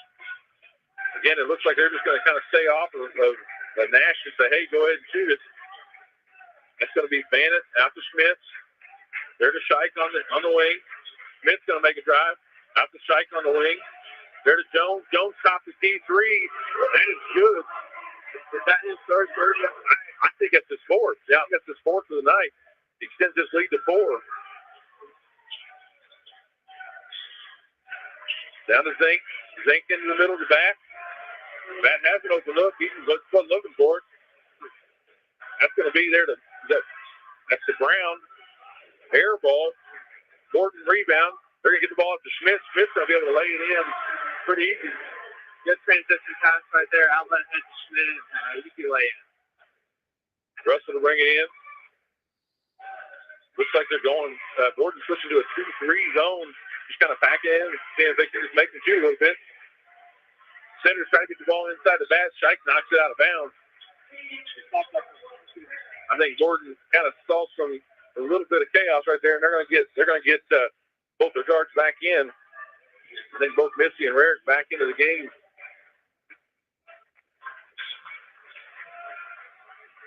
West Washington basketball underneath the basket, down 6, 30 seconds to play. Russell to inbound. Gets it into Zink. Zink back to Russell out top. Back to Zink. Has an open look. Zink gets the ground. Almost turned over. Gets to the bat. Back out to Zink. Looks like they're going to concentrate for this last shot. Over to Brown. Brown back to Zink. Being guarded by Jones. Back to Russell. They're going to trap Russell. Leave Zink open for 3. And he almost gets the roll. And that's going to be the end of the first half. Again, kind of 2 different quarters. Gordon really controlling that first quarter, and really up until that last minute, West Washington controlling the second quarter. And the board will be able to take advantage of a couple turnovers, a couple offensive rebounds, extend this lead back out to 6 points. We're going to cut for a quick commercial. We'll talk a little bit about first half when we get back. It's Indiana High School basketball on WSLM. Head on over to McDonald's in Salem, French Lick in Bedford to celebrate after the game, gather to discuss your holiday shopping plans, or just to unwind and enjoy that one-of-a-kind taste of McDonald's. Now featuring the McRib for a limited time. Get that juicy McRib, a boneless pork patty shaped like a miniature rack of ribs, barbecue sauce, slivered onions, dill pickles, and a toasted home-style bun. And don't forget, Happy Meals are only $3 on Tuesdays from 4 to 8 p.m., along with kids' activities. And during the holiday season, if your house is full and you're looking for somewhere to have a birthday party, McDonald's has your solution with a hosted party with food, drinks, and cake for one great price. Call for details and scheduling at 812-883-1976. And when you're hopping between events this season, be sure and grab a $5 meal featuring your choice of a McDouble, McChicken, or Spicy McChicken sandwich, small fries, 4-piece chicken McNuggets, and a small soft drink. At McDonald's, no matter what time of year, you'll be loving it.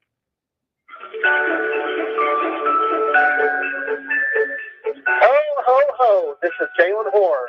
Santa Claus is coming to town this year, and we believe he has already made his stop here at John Jones, bringing fantastic deals on all of our year-end inventory. Santa has been looking to upgrade his slate, and he has found just the spot to do business. If you're tired of being pulled around by Rudolph and the crew, come check out some of our new rides with plenty of reindeer power. We have a list of cars between all of our 5 locations that we can pull from, and you can see them all in one easy spot, johnjonesautogroup.com. See something shiny and new that you're wanting on Santa's short list? Give us a call at 877-473-5546 to set up your appointment today. And from your local John Jones family, we want to wish you and your family a very Merry Christmas.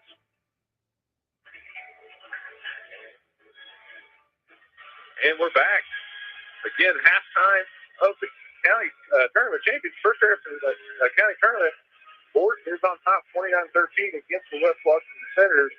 You look, this first half, looking at the last night's game, Borden really didn't press a ton in that first half, and then going into the second half, really was able to just turn up the pressure against Eastern. I kind of wonder if they're not going to do the same thing. They pressed just a little bit in this first half against West Washington, but really kind of been a token press, just kind of slow things down. I kind of wonder what you think. You think Doc's going to change that game plan going into the second half? Yeah, I mean, I like the pressure they've had. They definitely focusing on Holt Russell, trying to get the ball out of his hands. Obviously, Holt's a good playmaker for Senators, and for Borden defensively, I would definitely have pressure up top, but I think Borden is good enough defensively to not, let them shoot it outside, but stay inside the paint, let the ball come to you, because I don't think besides Colton Brown and Holt Russell, none of them has enough outside shooters to hurt Borden. Definitely, you see several of West Washington's points have been when they've gambled on a trap. Most of the time it's been against Russell. They've gone with 2, and I think one time they even had 3 out there.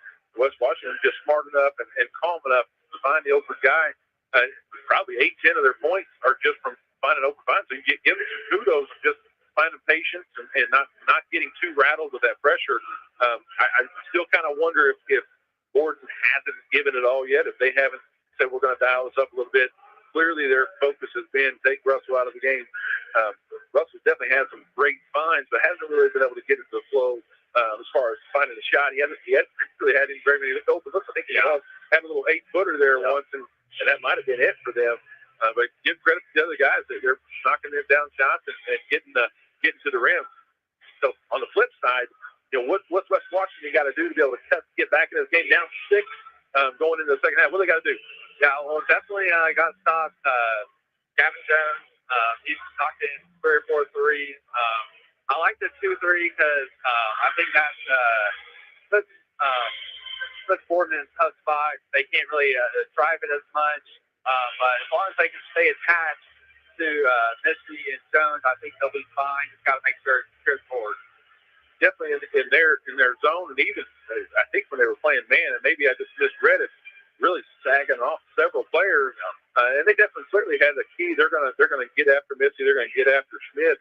But it seemed like they just kind of let Jones stay. They kind of contested a few times. But really, I wonder if that wasn't a game plan to kind of let him. After last night, I don't know why, but he got open for 3 or 4, and they were pretty wide open. Again, I give Schmidt some credit there. He's been able to find some open shooters, just getting into the lane, finding somebody. So West Washington been able to lock down the lane. I kind of figured Shike was going to be a little bit bigger factor just with his size advantage, but really they've done a nice job keeping him off the glass. I think he just had 1 or 2 offensive rebounds. He got a couple tips. He's had a couple defensive rebounds, but really they've done a nice job of keeping him off the glass. I don't have a rebounding stat in front of me, but I would imagine it's pretty even. Yeah, West Washington maybe with a little bit of advantage on the offensive glass. So again, it's been a pretty good first half. Again, any other changes you think West Washington's got to make to be able to get back into this game? Well, Washington definitely has to continue to attack the offensive board.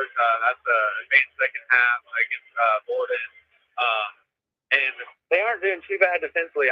Like I said, just limit the threes by Jones, keep it tight in the paint, and then offensively, they got to look for options for Colton Brown and Russell. I know Russell's getting double teamed, but look for some backdoor options or just some ball screens.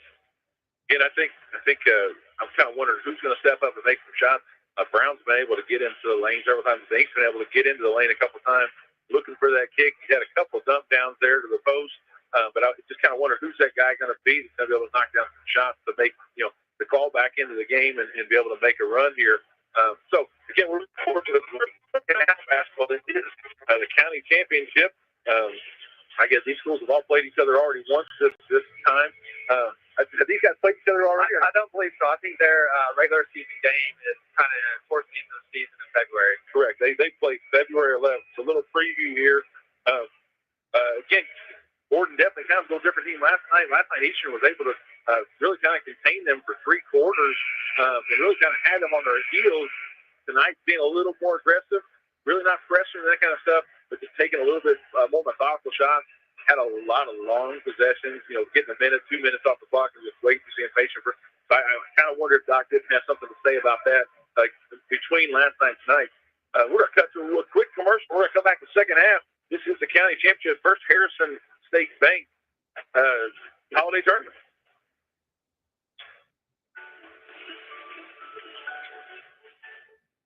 Ho, ho, ho. This is Jalen Orr. Santa Claus is coming to town this year. We believe he has already made his stop here at John Jones, bringing fantastic deals on all of our year-end inventory. Santa has been looking to upgrade his sleigh, and he has found just the spot to do business. If you're tired of being pulled around by Rudolph and the crew, come check out some of our new rides with plenty of reindeer power. We have a list of cars between all of our 5 locations that we can pull from, and you can see them all in one easy spot, JohnJonesAutoGroup.com. See something shiny and new that you're wanting on Santa's short list?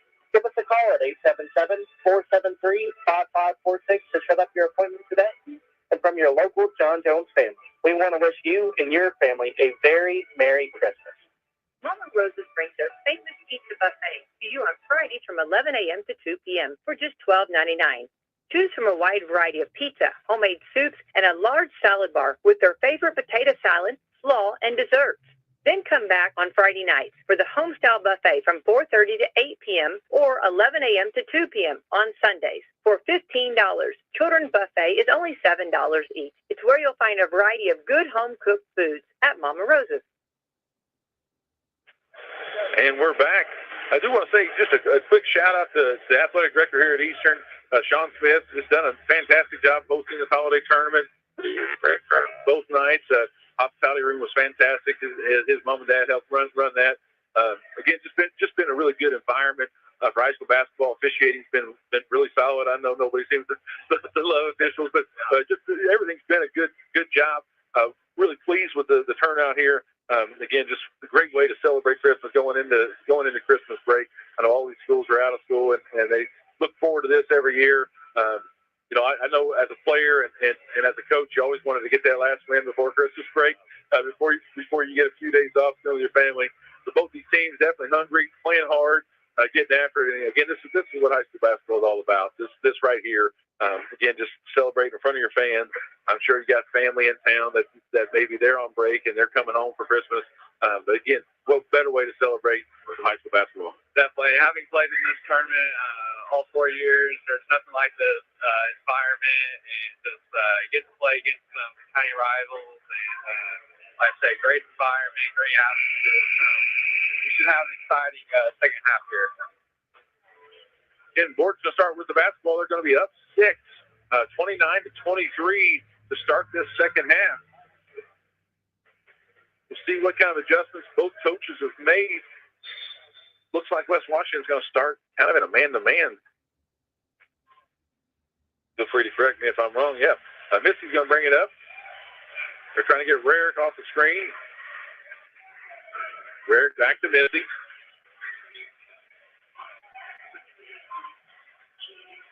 Missy back to Rarick. They're going to run that 4 across, it looks like. Definitely seeing some more pressure on Jones off the ball, not limiting his catching. Schmidt's going to get into the lane. He's going to lay it in. That's just a little too easy, I think. He I know I know Brown there is oversized or undersized just a little bit, but he's just able to kind of go right behind and get to the rim. No answer. Borg extends their lead to 8. It's going to be Morrow over to Russell. There's the corner to Brown. Brown, that's I think Shike got the piece of that. It's going to be knocked out of bounds. Let's watch him basketball underneath. Yeah, I like the 2-3 there by Gordon. They're going to let Tristan Brown shoot it all night. Russell gets it into Morrow. Morrow back to Russell. Again, Gordon staying in that 2-3, but it looks like they're extending just a little bit. Over to Brown. Brown back to Russell. Russell kind of impatient. He's going to try to get in the lane. Maybe drag his head. He kind of shoots an 8-footer, gets a little bit of contact. He doesn't get the call. That was good defense by Rary, just staying strong, staying tall. Gordon up there. Schmidt gets in. Gets knocked down over to Missy. Missy over to Rare. Back to Brown. Jones, sorry. There's Missy. Missy's he's going to go all the way to the rim. He's going to lay it in. Yeah, I love the action by Gordon. Getting a little rub there. Hey, you've seen Purdue run that play about 57 times. So. West Washington, there's Russell. Russell's going to try to get inside to Brown. Now to Coach Brown. He's going to knock down the 3. Yeah, great inside action. They got it inside Tristan Brown, then easy kick out 3. This is going to bring it up 33-26. Gordon on top of the Senators. 5:54 to play in the third quarter. Schmidt on the wing. Russell with a nice pick. Picks that pass nice and easy. He's going to miss the layup at the other end. Rebound by Schmidt. Schmidt's going to go coast to coast the other way. Kicks it out to Missy. Missy's going to go right by his defender. He's going to pull up a little 6-footer. He's making it look easy right now. Yeah, if Judd gets going here in the second half, that'll be huge. Gordon extend their lead to 9. Centers out to Morrow. Morrow over to Russell. Russell inside the bat. Bat pump fake. Shike gets a piece of it. Rebound Gordon. Yeah, that's his height advantage right there. Really nothing Silas could do. Push it up to Jones. Had a look. Didn't take it. Jones is going to take the second one. No good from 3. Yeah, not a bad shot, but after Judd scoring a couple, I'd like to get another look for him. Centers get that to Brown there in the corner. Loose ball scrambles. Brown's going to get a rebound. He's going to put it up. No good. Rebound Gordon. Get another offensive rebound. Not able to capitalize. Smith's going to go coast to coast. Brown knocks it out. It's going to be steal for West Washington. They get to Russell on the wing. He's going to drive. Kicks it out to Brown. Brown's going to take a little 15-footer. No good. Rebound Gordon. And Coach Nash is saying, slow down, run a set, get a good shot. Got a 9-point lead, 4:27 to play in the third quarter. Rarick's going to drive into the lane. He's going to pull up for 8, about 8 foot. He's going to lay it in. And Center's coach is going to have to get a timeout. They're going to have to regroup. And again, they're going to have to keep trying to attack the basket. We're going to have a full timeout in West Washington. We will be right back after a word from our sponsors. Mama Rose's brings their famous pizza buffet to you on Fridays from 11 a.m. to 2 p.m. for just $12.99. Choose from a wide variety of pizza, homemade soups, and a large salad bar with their favorite potato salad, slaw, and dessert. Then come back on Friday nights for the Homestyle Buffet from 4:30 to 8 p.m. or 11 a.m. to 2 p.m. on Sundays for $15. Children's buffet is only $7 each. It's where you'll find a variety of good home-cooked foods at Mama Rose's. And we're back. I have to say, Missy, I feel like it's been kind of quiet both last night and the first half. Really kind of stepping it up here to start this third quarter. Had 2 really nice drives, had a nice kick, and really facilitated probably 3 of their baskets so far. So we didn't see that last night. So it could be a big spark for the Braves. Gordon up 37-26 with 4:17 to play. Yeah, definitely. West Washington, they came out aggressive defensively, but that also is Jason driving lanes to Gordon, and Gordon's just been executing that great, taking Senators right to the basket. You have to give the adjustment advantage to Coach Nash. West Washington played that man and kind of just sags in the zone, and Gordon hurts him from 3. Then now they kind of come out, and now they've been able to get to the rim several times, so it's been a big difference. Yeah, I think that maybe change defense, maybe a little bounce. Ford's going to go out to full court press. Kind of the same game plan that last night, really all full out, all over the place. Rarick's going to get a steal. Rarick got a tip of it. Almost, it looked like he was going to have a shot. Ball in about bounds. They're going to get that ball to Gordon. Good play there by Rarick coming out of the press. Get the ball into Jones. Jones going to drive. Good patience inside there. Gets the ball. Tries to find Shike. Picked off there by Brown. Brown's going to get it up the bat on the wing. That gets it into Brown. Brown out to Brown. He's going to get a three. No good. Jones off to the races the other way. Out to Schmidt. Schmidt out to Missy. Over to Rarick to get the ball into Shike. Shike's going to try to take it. Out to Missy. Missy for three. And that's good. Big shot there. Cubs definitely had a huge third quarter here. Extends his lead to 14, 40-26, 3:25 to play in the third quarter. Judd Missy, big difference maker for the Braves this quarter. Russell with the ball out top. Over to Zink. Zink inside the bat. Bat's going to pull up from the free throw line. No good. Rebound Shike. Shike out to Missy. Missy's going to bring it up.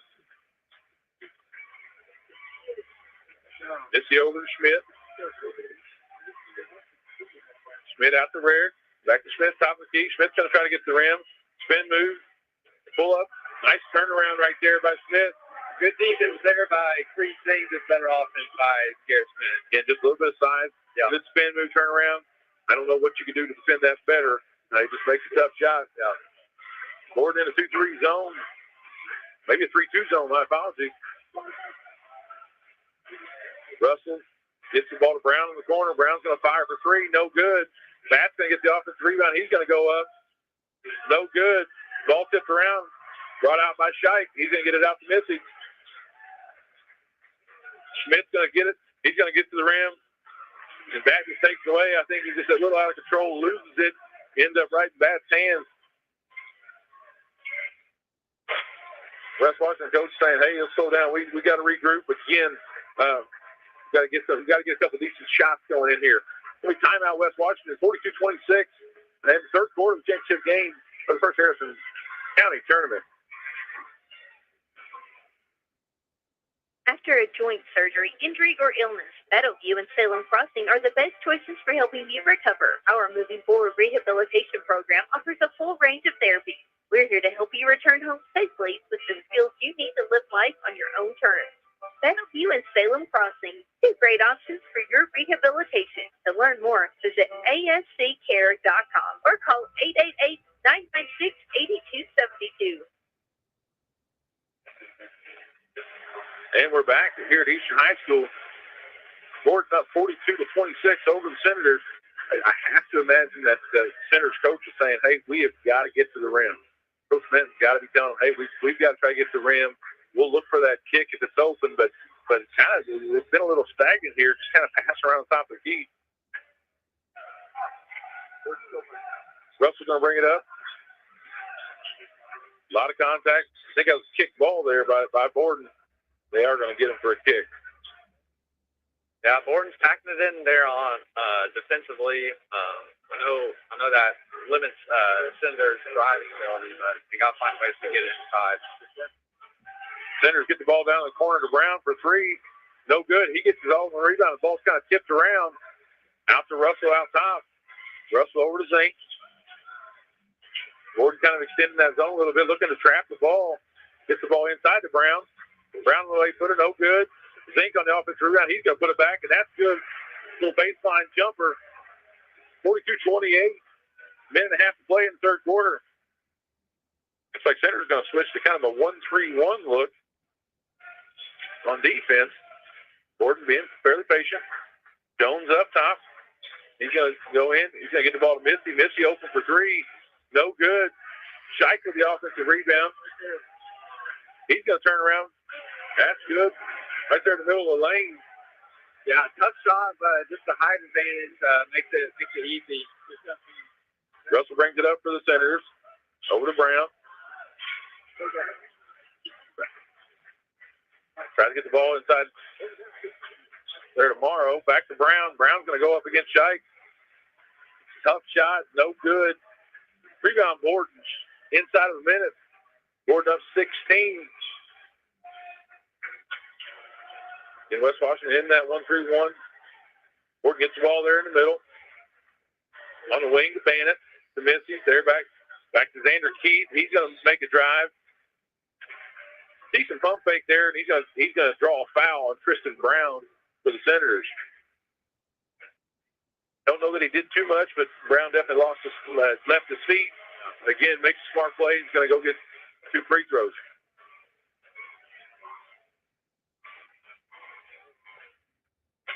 Keith at the line for 2. First one up is no good. Couple subs for the Braves.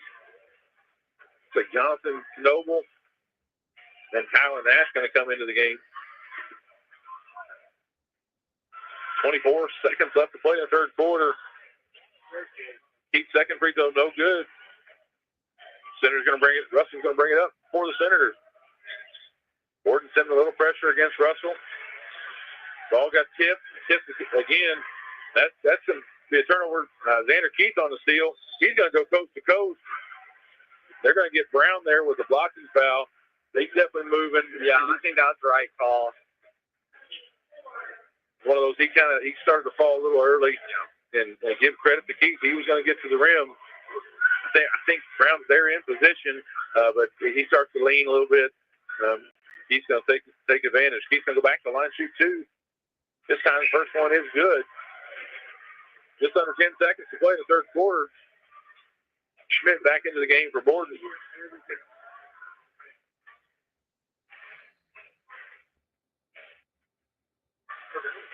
Keith's second shot up. It is good. Borden's going to get Rarick into the game, and they're going to extend this pressure. They're going to go full court here. They're up 18, 46-28, 10 seconds left to play in the third quarter. Yeah, I like this position. Maybe get a quick steal, another basket. They're double teaming Russell. You're seeing let somebody else do something. Gets over to Morrow. Morrow kind of facing the trap. They're going to get a foul. Nothing wrong with that foul there. Borden has 5 to give. Yeah. So easy call, but this quarter's been so many jump shots. Not really a lot of fouls. It's all just been jump shot.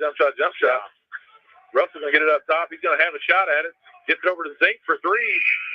No good, and that's going to be the end of the third quarter. Again, Borden on top, 46-28. We are going to go into the fourth quarter of the holiday tournament here. We're going to cut to a commercial. We'll be right back. Recover, our Moving Forward Rehabilitation Program, offers a full range of therapies. We're here to help you return home safely with the skills you need to live life on your own terms. Meadowview and Salem Crossing, 2 great options for your rehabilitation. To learn more, visit asccare.com or call 888-996-8272. And we're back. Again, 46-28, Borden on top. Again, I think, Doc's just pushing all the right buttons, kind of extending pressure when he could. I kind of expected him to do that at the start of the game, but he really didn't. Most of that first half, he kind of stayed back. I don't know if that's a conscious decision or if he just kind of saw something there at halftime and decided. But definitely, the third quarter, been able to get a couple turnovers out of their pressure. West Washington was so good in that second quarter, finding an open man. Kind of struggled a little bit, got a lot of deflections and pieces going everywhere. West Washington not been able to capitalize against that pressure. So we'll kind of see what kind of adjustments both teams are going to make going into this fourth quarter. See if West Washington can kind of cut into this lead a little bit. Yeah, it definitely reminded me last night of Borden against Eastern. Not that very similar, just falling apart with the traps and turnovers. Borden was able to capitalize with against the basket. Senators get the ball into Russell. Russell getting trapped. They're going to get the ball down in the corner to Brown. No good from 3. Borden going to get the rebound. Rarick pushing it up the sidelines. Over to Keith. Keith's going to drive. think Russell gets a block on that one. Yeah. Gordon jumps back away with it out top to Rarick. Rarick over to Schmidt. Schmidt's going to get it into Thompson. Back to Rarick. I think he got away with the step there. Did too. Brown got a piece of that. It looks like Morrow gets that one. Again, he goes coast to coast. No call there. Schmidt's going to go the other way. He's going to get a shot. Offensive rebound there by Thompson. Thompson out to Rarick. Rarick for three. And that is good. That is good. Two big no calls on both ends of the court there. The one down here with Morrow, that's a tough no call. A lot of contact. Russell bringing it up against pressure. Gets it into Bat. Bat over to Morrow. Morrow for three. And he's going to knock one down. I think that's the first one of the game. I think so. And not to think for Senators, they're going to have to knock some threes down to get back in the game. A lot of contact there. West Washington stepping up some pressure. Russell's going to get to the rim. A lot of contact. Morrow on the offensive footback. No good. They're going to have a jump ball tie-up. Yeah, I definitely thought that could have been a foul when Russell took the basket, but no call. Again, both the first one and the second one, I don't want to knock on officiating anything, but just a lot of contact for no calls on two consecutive plays for the Senators. It's going to be Borden basketball. They're going to go length to the court. West Washington extended pressure. Rarick across the timeline over to Schmidt. Schmidt's going to try to get down there. Out to Noble. Back out to Missy. Missy over to Rarick. Again, I think if you're the Senators, you got to start taking some chances. You're going to have to start making the plays. Down 18, 6 minutes to play. They're going to have to start getting aggressive. I don't know where that trap's going to come from. Missy able to break that trap after Rarick for three. No good. Good rebound there by Wilson Thompson. He comes up and draw foul as well. Thompson gets up for the rebound. Definitely gets hit in the back. I couldn't tell who hit him. Looks like 32. I guess they're going to get back for that one. Borden underneath. Jones back into the game for the Braves. Little scuffle underneath between Bat and Thompson. Into Thompson. Thompson's going to turn around and lay it in. Yeah, good look by Judd Missy. Bolton was wide open there, posting up. Easy turnaround layup. A little bit of showboating down here between the big fellas. That's going to be Zink on the drive down the sideline. He's going to draw contact, get a foul. Fisher's going to talk to both Thompson and Bat to tell them both just knock it off. That last play down there, they're both trying to sell that the other guy's doing it. A lot of contact. Probably could call it double foul. Yeah. And really you're verging on a double technical. Just guys not playing basketball, just out to hit each other. Yeah. Meanwhile, Zink makes a nice drive, gets fouled. He's going to go to the line and shoot two. First one up, no good. Borden up 51-31, 5:44 to play in this championship game. Senators are going to get Mars in there for Bad, just to make sure nothing silly happens. Zink second free throw up, good. I think you got to get Bad out of the game. I kind of think try something to come out of the game. Just though you don't, Borden, you're up. You don't want anything silly happen going into the second half of your season. They're going to get Rarick for travel. Yeah, I think you drag it just a little bit there, and you can throw it. Bandit's going to step into the game for the Braves. Ball gets into Russell. Russell gets trapped. There's Zink. Zink into the corner. There's Brown. Brown tomorrow for three. No good. Ball out of bounds. Good effort by Zink trying to save that, but I didn't see if he just hit the ground or if he hit the camera stand or what. It looked painful, whatever it was. Glad he's okay. West Washington sending full court pressure. Trying to double team Missy there. Trying to get a trap. Missy back to Bandit. Bandit back to Missy. Back to Bandit. Bandit's going to get it in the middle there to Jones. Good patience there by the Braves. 5:13 to play. Gordon up 51-32. Thompson, top of the key. Trying to get the ball on the Shike. First time I think we've seen two big guys in for the Braves. Yeah. Thompson and Shike in. We'll see how that plays out. Missy, a lot of Russell working his tail off to try to get a piece of something. Shike on the wing into Compton. Compton out to Missy. Gordon being really patient out there. Oh, good deflection, good steal. They're going to push it up. Russell's going to get an easy 2. West Washington's going to call timeout.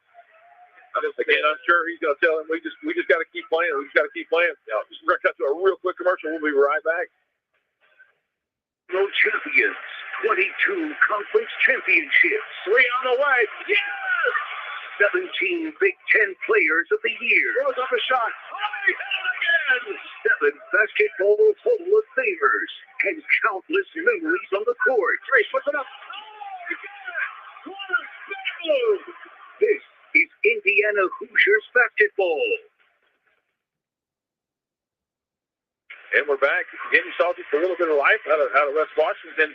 The pressure that you kind of 2 trips in a row, giving some fits to Borden. Just kind of see if they can kind of crawl back into this. 4:45. You got quite a bit of time, but do have quite a big hurdle to overcome. Down 17. 4:45 to play. Again, you got a lot of things that have to go right, but good to see just a little bit of fight. They're going to fight here to the end. Yeah, I love the effort and aggression by the Senators. They got to keep that up if they want to stay alive. For Borden, if Dundalk continues to press, they got to look ahead and just get layups in the half court. They aren't to the point where they need to stall yet, but just get a clean shot, keep passing it around, and break the defense down and get an open shot. This is one of those, if you're bored, this is that layup and free throw. I mean, you're going to do layup and free throw. Yeah. West Washington going to go to a diamond press. Kind of 1-2-1-1. Get the deflection. Morrow got the deflection. Russell gets another deflection. They're going to get a steal. Get the ball up to Brown. Man, that's a tough one. They had a layup. They're going to call a foul prior to that pass. Good look. Brown had a wide open layup, but they're going to get a foul on Borden. Again, another turnover. I think that's 3 in a row here. West Washington's pressure starting to work a little bit. Center get it in. Floppy pass. Zink's going to pull it out up top. Zink over to Russell. Borden wanted to switch. That had Shike on Russell. He didn't like that. Zink's going to get open 3 there. No good. Rebound by Compton. This is going to get. Trying to bring it up. West Washington extending that pressure.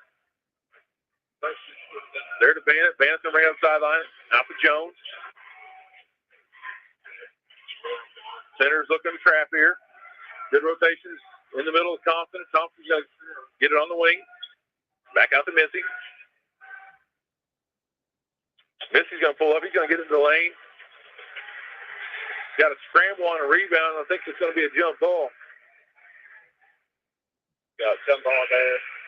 Well, again, nice drive there where Missy gets all the way to the basket. He's not able to connect. On the jump ball, it's going to be Senator basketball. 51-34, 17-point lead. Zink looks like he came down kind of funny. Looks like he's favoring that left hip, but it looks like he had a right knee injury earlier, I guess. So it looks like he's hit the other side. Don't know exactly what happened, but he's got to come out of the game. Russell can pull up. Offensive rebound there by Brown. He's going to put it back in. Good. That's just the 15, 3:41 to play. Center still up pressing. Jones over to Rarick. Rarick diagonal to Compton. Tough pass. Got to be careful there. Center's kind of all over the place. Rarick's going to drive. It's going to be a steal by Russell. Nice look ahead to Brown. He's got an easy layup for 2. Got a great steal time there by Holden.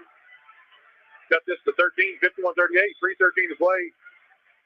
Again, just too aggressive in the trap. They're going to get Brown there for a foul. Tristan Brown there for a foul. I think if Borden, what would help them out on the press is they got to look opposite skip pass. I think it's wide open there. They just got to look up and find it. Rarick on the inbound. They're going to give him for a 5-second. 5-second call. It was close, but they get it. It's going to be West Washington basketball. Again, really just turning up their pressure and on, I think, an 8-0 run right now. Yeah. Cut the lead to 13. 3:11 to play. Borden in the 2-3 zone. Russell's going to get to the rim. He gets right by Compton. He's going to lay it in. And one. Compton just kind of kept the body on him. Yeah, good drive by Holden. Borden did not hedge that screen like they've been doing, and that was a good drive there. Yeah, first time in a while they haven't trapped Russell. Yeah. So he's able to go right by him. The Thompson didn't get out there and trap. I don't know if that's still the game plan or not. But he gets to the rim. They're going to cut this to 11. He's going to go to the line to cut it to 10. Russell free throw, no good. Gordon with the rebound. They're going to get it to Jones. Again, not looking over the top. They got guys open. Rarick, oh, there we go. Rarick over the top to Jones. Jones to Smith. Smith thought about a three. I think Coach Nash is right there in his ear saying, you better not shoot that ball over to the corner. That's going to be the real Bandit for three. That wasn't what I was expecting, but Bandit's going to fire one from the corner. That's going to be good. Coach Nash is going to have a timeout. I'm sure he's tell these guys, you've got to calm down. Yeah, we're going to cut for a quick commercial break. We'll be right back with the final of the First Harrison Holiday Tournament. What a weekend for Blue basketball. They're the all-time leader in Big Ten titles. They play right here all year long. You don't want to miss a single game of Boiler Ball this season. What a weekend to be a Boilermaker. The two Boilermakers play here. Good to have scores. Yeah, and we're back. 2:41 to play in the championship game. Gordon up 54-40. I got to believe that Coach Nash is just saying, fellas, just calm down, right? Take care of the basketball. West Washington being really aggressive in that press, sending forward 5 guys. I think if Gordon can look over the top, kind of what they did there, they were able to find him in the corner. Again, Doc's probably telling, hey, we've been here before, we've seen this, just relax. But you got to give West Washington credit. It's been, those last 2 minutes have been 100% Senators. They've been in control of everything, getting deflections on everything, controlling the glass both ways, offensively and defensively. Get to the free throw line. Russell's going to bring it up. Russell over to Morrow. Morrow's going to skip all the way across. Back out to Russell. Russell's going to get the wing on the Brown for 3. He's going to knock it down. Big shot, side, Gordon left him open, but took it to the left. Brown way to knock it down. Jones, skip over to Scheidt. Wow, Nevin March just ripped it away from him. Nevin March, he just absolutely just takes the ball right out of his hands, gets the ball to Russell. Russell's going to go all the way to the rim, and he's going to get fouled. 54-43, 11-point lead by Gordon. Russell going to the line. Able to cut this to single digits. We have got a ball game here. Just a complete turn of events here. Russell's first free throw up, no good. You like to see them capitalize this quarter. I don't have the stats in front of me, but West Washington leads some points there at the line. Could easily probably be a 6-7 point game. They can just capitalize there. Russell going second free throw, 2:10 to play, 54-43. Second one is good. Cuts this lead to 10. West Washington continuing to press.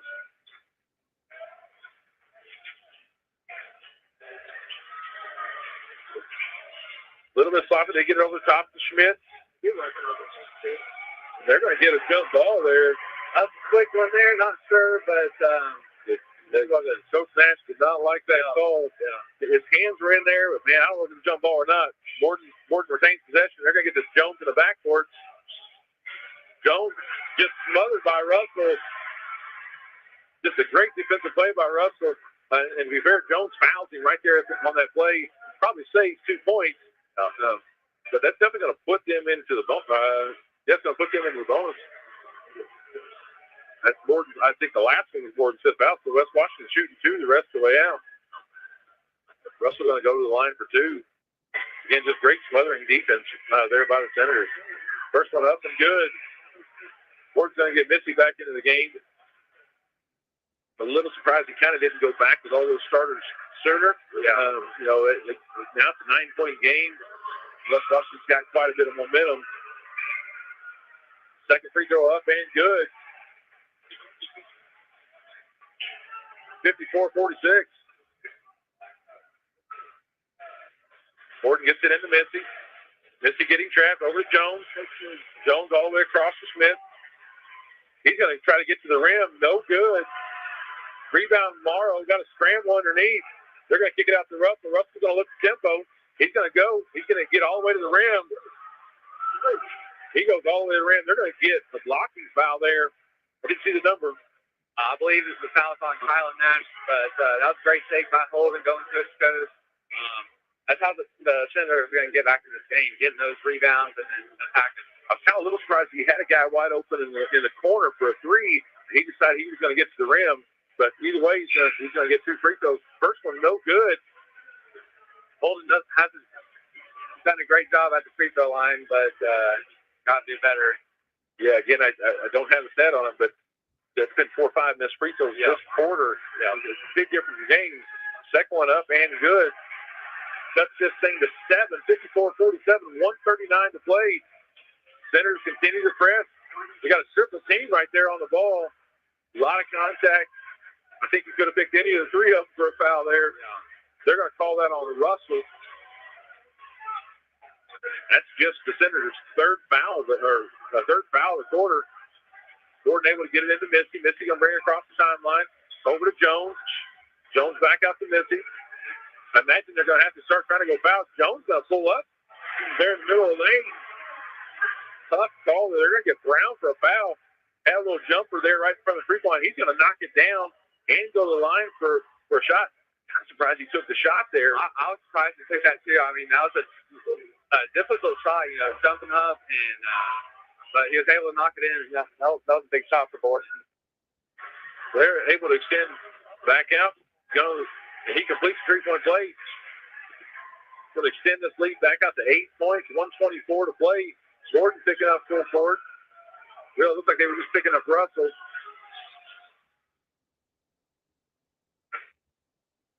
Looks like we have a clock malfunction. Either they didn't start the clock or something didn't happen. Referee's going to get together just to double check, make sure everything was good.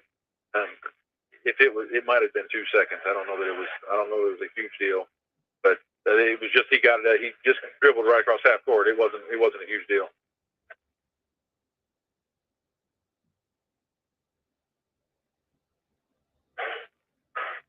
I think Coach Nash is saying, "Hey, just don't worry about it. Just play."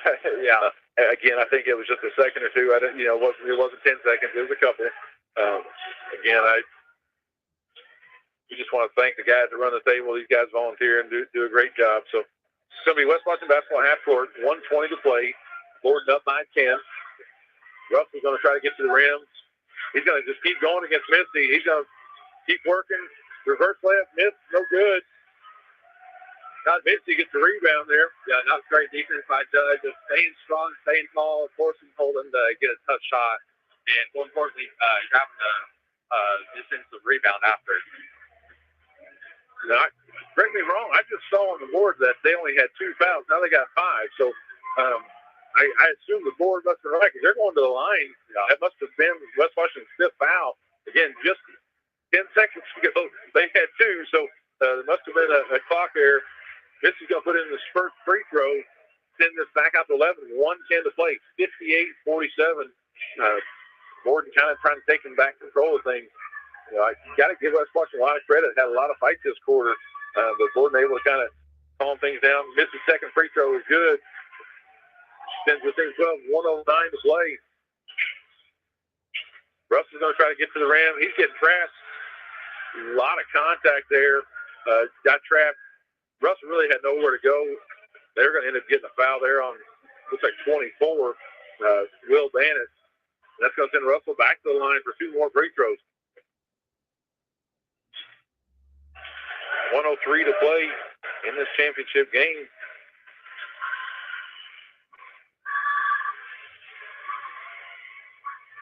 Again, at this point, I think West Washington's going to have to start looking to get some threes. Russell's first free throw up good. Russell did a nice job of driving. I think he just got to look for that kick. He'll take a layup if they give it to him. But otherwise, we see if Brown can't knock down a shot or if Morrow can't get open. We're going to have to find a way to get some points quick. Yeah, that second free throw is good. Cut this to 10, 1:03 to play. And now they're going for a steal. Missy, a lot of traffic, gets it to Jones. Jones back to Rarick. Rarick still slow down just a little bit. Bring it up the sideline. Out to Missy. It looks like Coach Nash is going to call a timeout. They were a little helter-skelter there for a minute. It's going to be a 30-second timeout. We're going to drop for a quick commercial break. We'll be right back.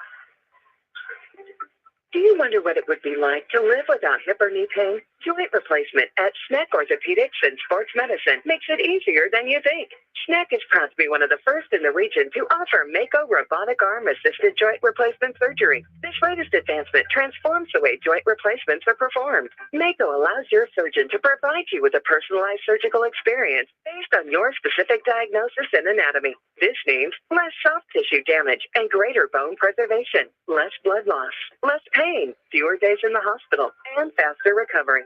Taking a walk, riding a bike, and playing with your grandchildren. These are just a few of the simple joys in life. But for those with bone and joint pain, these simple joys are often too painful or unbearable to truly enjoy.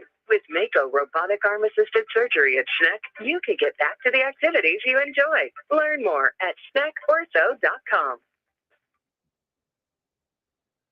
And we're back. 49 seconds to play in the championship game for the first Harrison Savings Bank County tournament. 59-49 in favor of the Braves. Doc just called Coach Nash just called timeout. I'm sure he's saying, just again, calm down. We'll shoot free throws, make your free throws, finish this game. Don't be in a hurry for any reason. Centers, they're going to come. They're going to try to hack. They're trying to get a steal. They get the ball into Nash. Back cut there by Jones.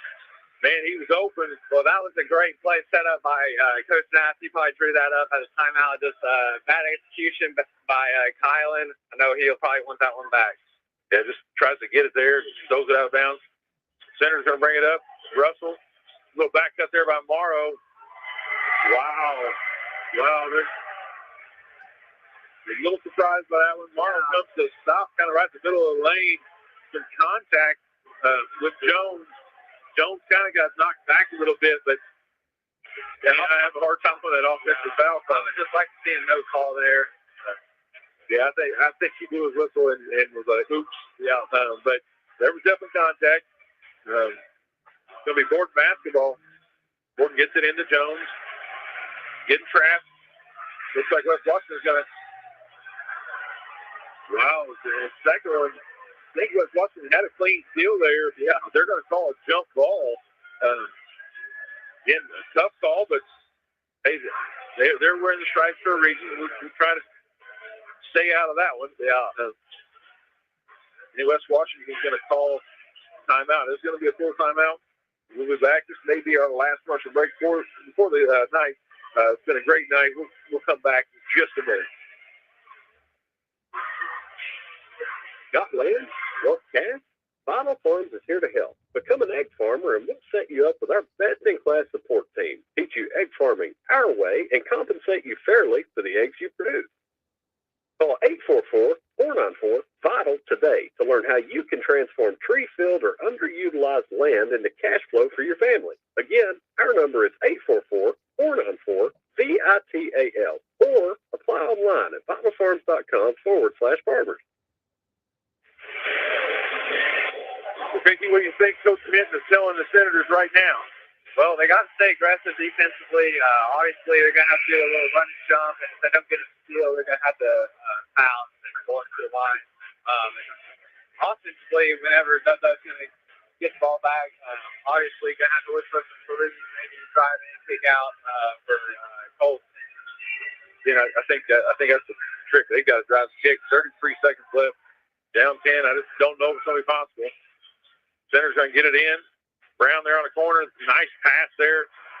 Gets it inside. Mars knows this is the person who gets his own rebound, puts it back in, and he's going to get fouled. The second one went in. Yeah, that second one's going to be good. I think that foul's going to be on Shike. I think it's kind of surprising that he was as open as he was on the first one. Missing the bunny, but able to get it back. But he's going to put two in. Free throw's good. He's going to cut this to 8 points with 27 seconds to play. Mars with a big putback. Gordon taking the ball underneath their basket. West Washington able to punch it out. Missy, a lot of contact. Man, just a lot of contact. Looks like we're going to have another jump ball. This is where I know officiating gets tough, and it's officiated quite a bit. It's just tough. Both teams are just playing aggressive. The question is how much is legal and how much is illegal. West Washington is just given 100% right now, trapping everything they can, getting a piece of everything, looking for the reflections. Russell with a nice hustle there, gets a piece of it. I think West Washington wanted that ball, but I definitely think it was off Russell. Again, just great hustle there by the Senators. Rarick here on the sideline. Gets it in. That's going to be tied up right away. Again, none other than Russell. Yeah, Holden makes some great plays defensively, packing the ball for steals and just having his hands ready. It's interesting. He's not going to foul. He's just going to grab the ball. Yeah. Russell's going to bring it up. He's going to try to get in the lane. Kick over to Brown. Brown's going to pull up to about 15. No good. Morrow on the putback. He's going to put it in. Cut this to 5, 59, 54, and that's going to be enough to finish the game. 59-54 in favor of the Braves. The Braves are the first Harrison Staples Bank champions this county tournament. Again, just such a great game by both teams. It really a tale of every quarter was so different. Gordon just completely controlled the first quarter. West Washington kind of fought back a little bit in the second. This last quarter, man, Gordon just kind of hung on. Want to give just huge props to West Washington. Saw a lot more fight of them. I've seen them once before this year. This team really just coming together. But Gordon just got too many weapons. Just too many weapons. When it comes push comes to shove, all those guard plays, they just know how to take care of the ball.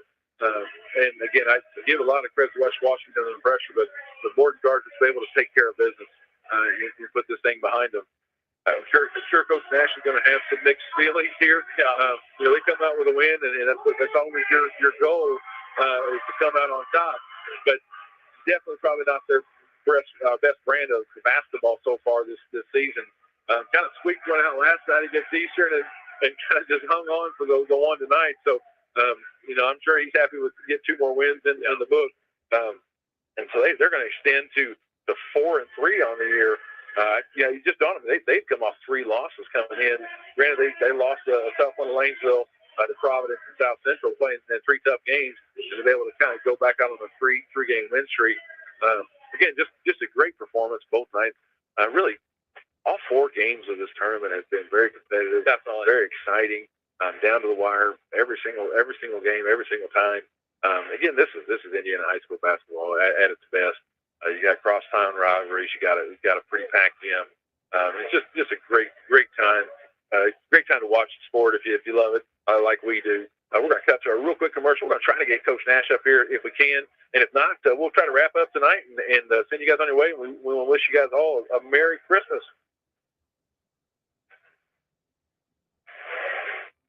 More than X's and O's, playing high school football has taught me respect for my coaches and teammates, our opponents, and the officials. On the softball field, I learned how to be accountable for my actions and how they affect the rest of my team. Every game reminds us that humility means winning with class and losing with grace. I'm Dante Pope from Maryville High School. And I'm Ashton Elpers from North Posey High School. These are just some of the lessons we learned from high school sports that we'll carry with us for the rest of our lives. Wins and losses, highs and lows, success and failure, they are all part of being a student athlete and a human being. Learning how to handle these ups and downs on the field prepares us to handle them off the field, too. I am IHSAA Commissioner Paul Neidig. Be a champion of high school sports and the lessons they teach by buying a ticket to your high school's athletic events. This is developing character. This is education-based athletics. This is your IHSAA. And we're back. We're going to have Coach Nash stop in for just a second. Again, Gordon coming out on top of this 59-54. Gordon is going to be your first Harrison County champion. Coach, both games last night and tonight wasn't quite what I expected. Really you guys were clearly the favorite coming in here, and both games teams just gave you everything you wanted and more. So what do you think the teams were able to do against you, and how were you able to come out on top? Well, in the first half of last night, I thought we were just terrible defensively, but offensively, I thought we got some pretty good looks, and it didn't go in. We were 2 for 10 from 3, and I thought they were pretty good looks. In the second half, we were 5 for 9, and finished the game at 37%, which is Right. Pretty good for us. Right. So it was a tale of two halves. Tonight we came out blazing offensively. I thought we were really good. Even in the third quarter, I thought we were terrific. In the fourth quarter, they turned up a pressure, and I thought we were atrocious. As a matter of fact, I'm absolutely embarrassed.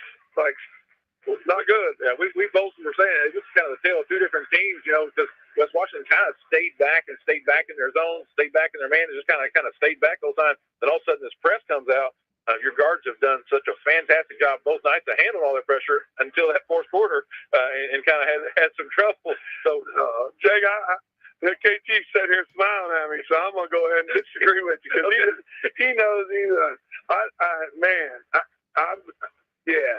Thanks for the compliments and kind words. All I got to say about that, I don't want to be negative on the radio, but I'm also going to be realistic. I think push comes to shove.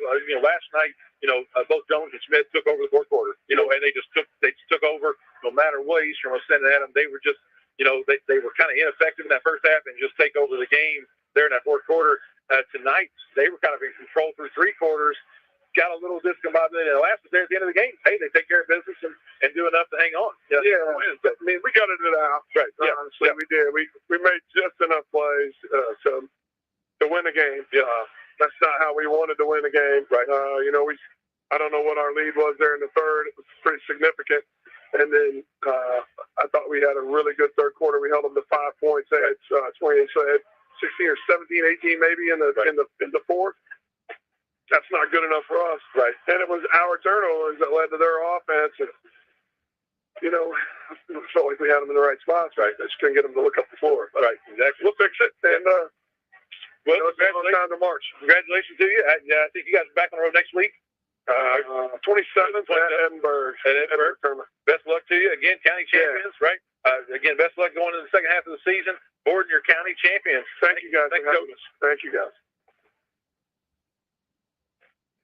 Again, this is Dayton Temple and Jake Johannesburg. We're here.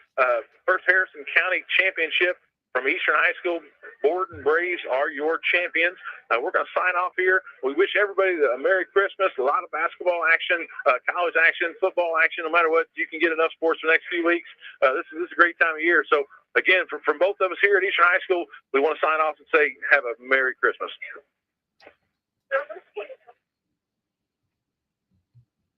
Mama Rosa's brings their famous pizza buffet to you on Fridays from 11 a.m. to 2 p.m.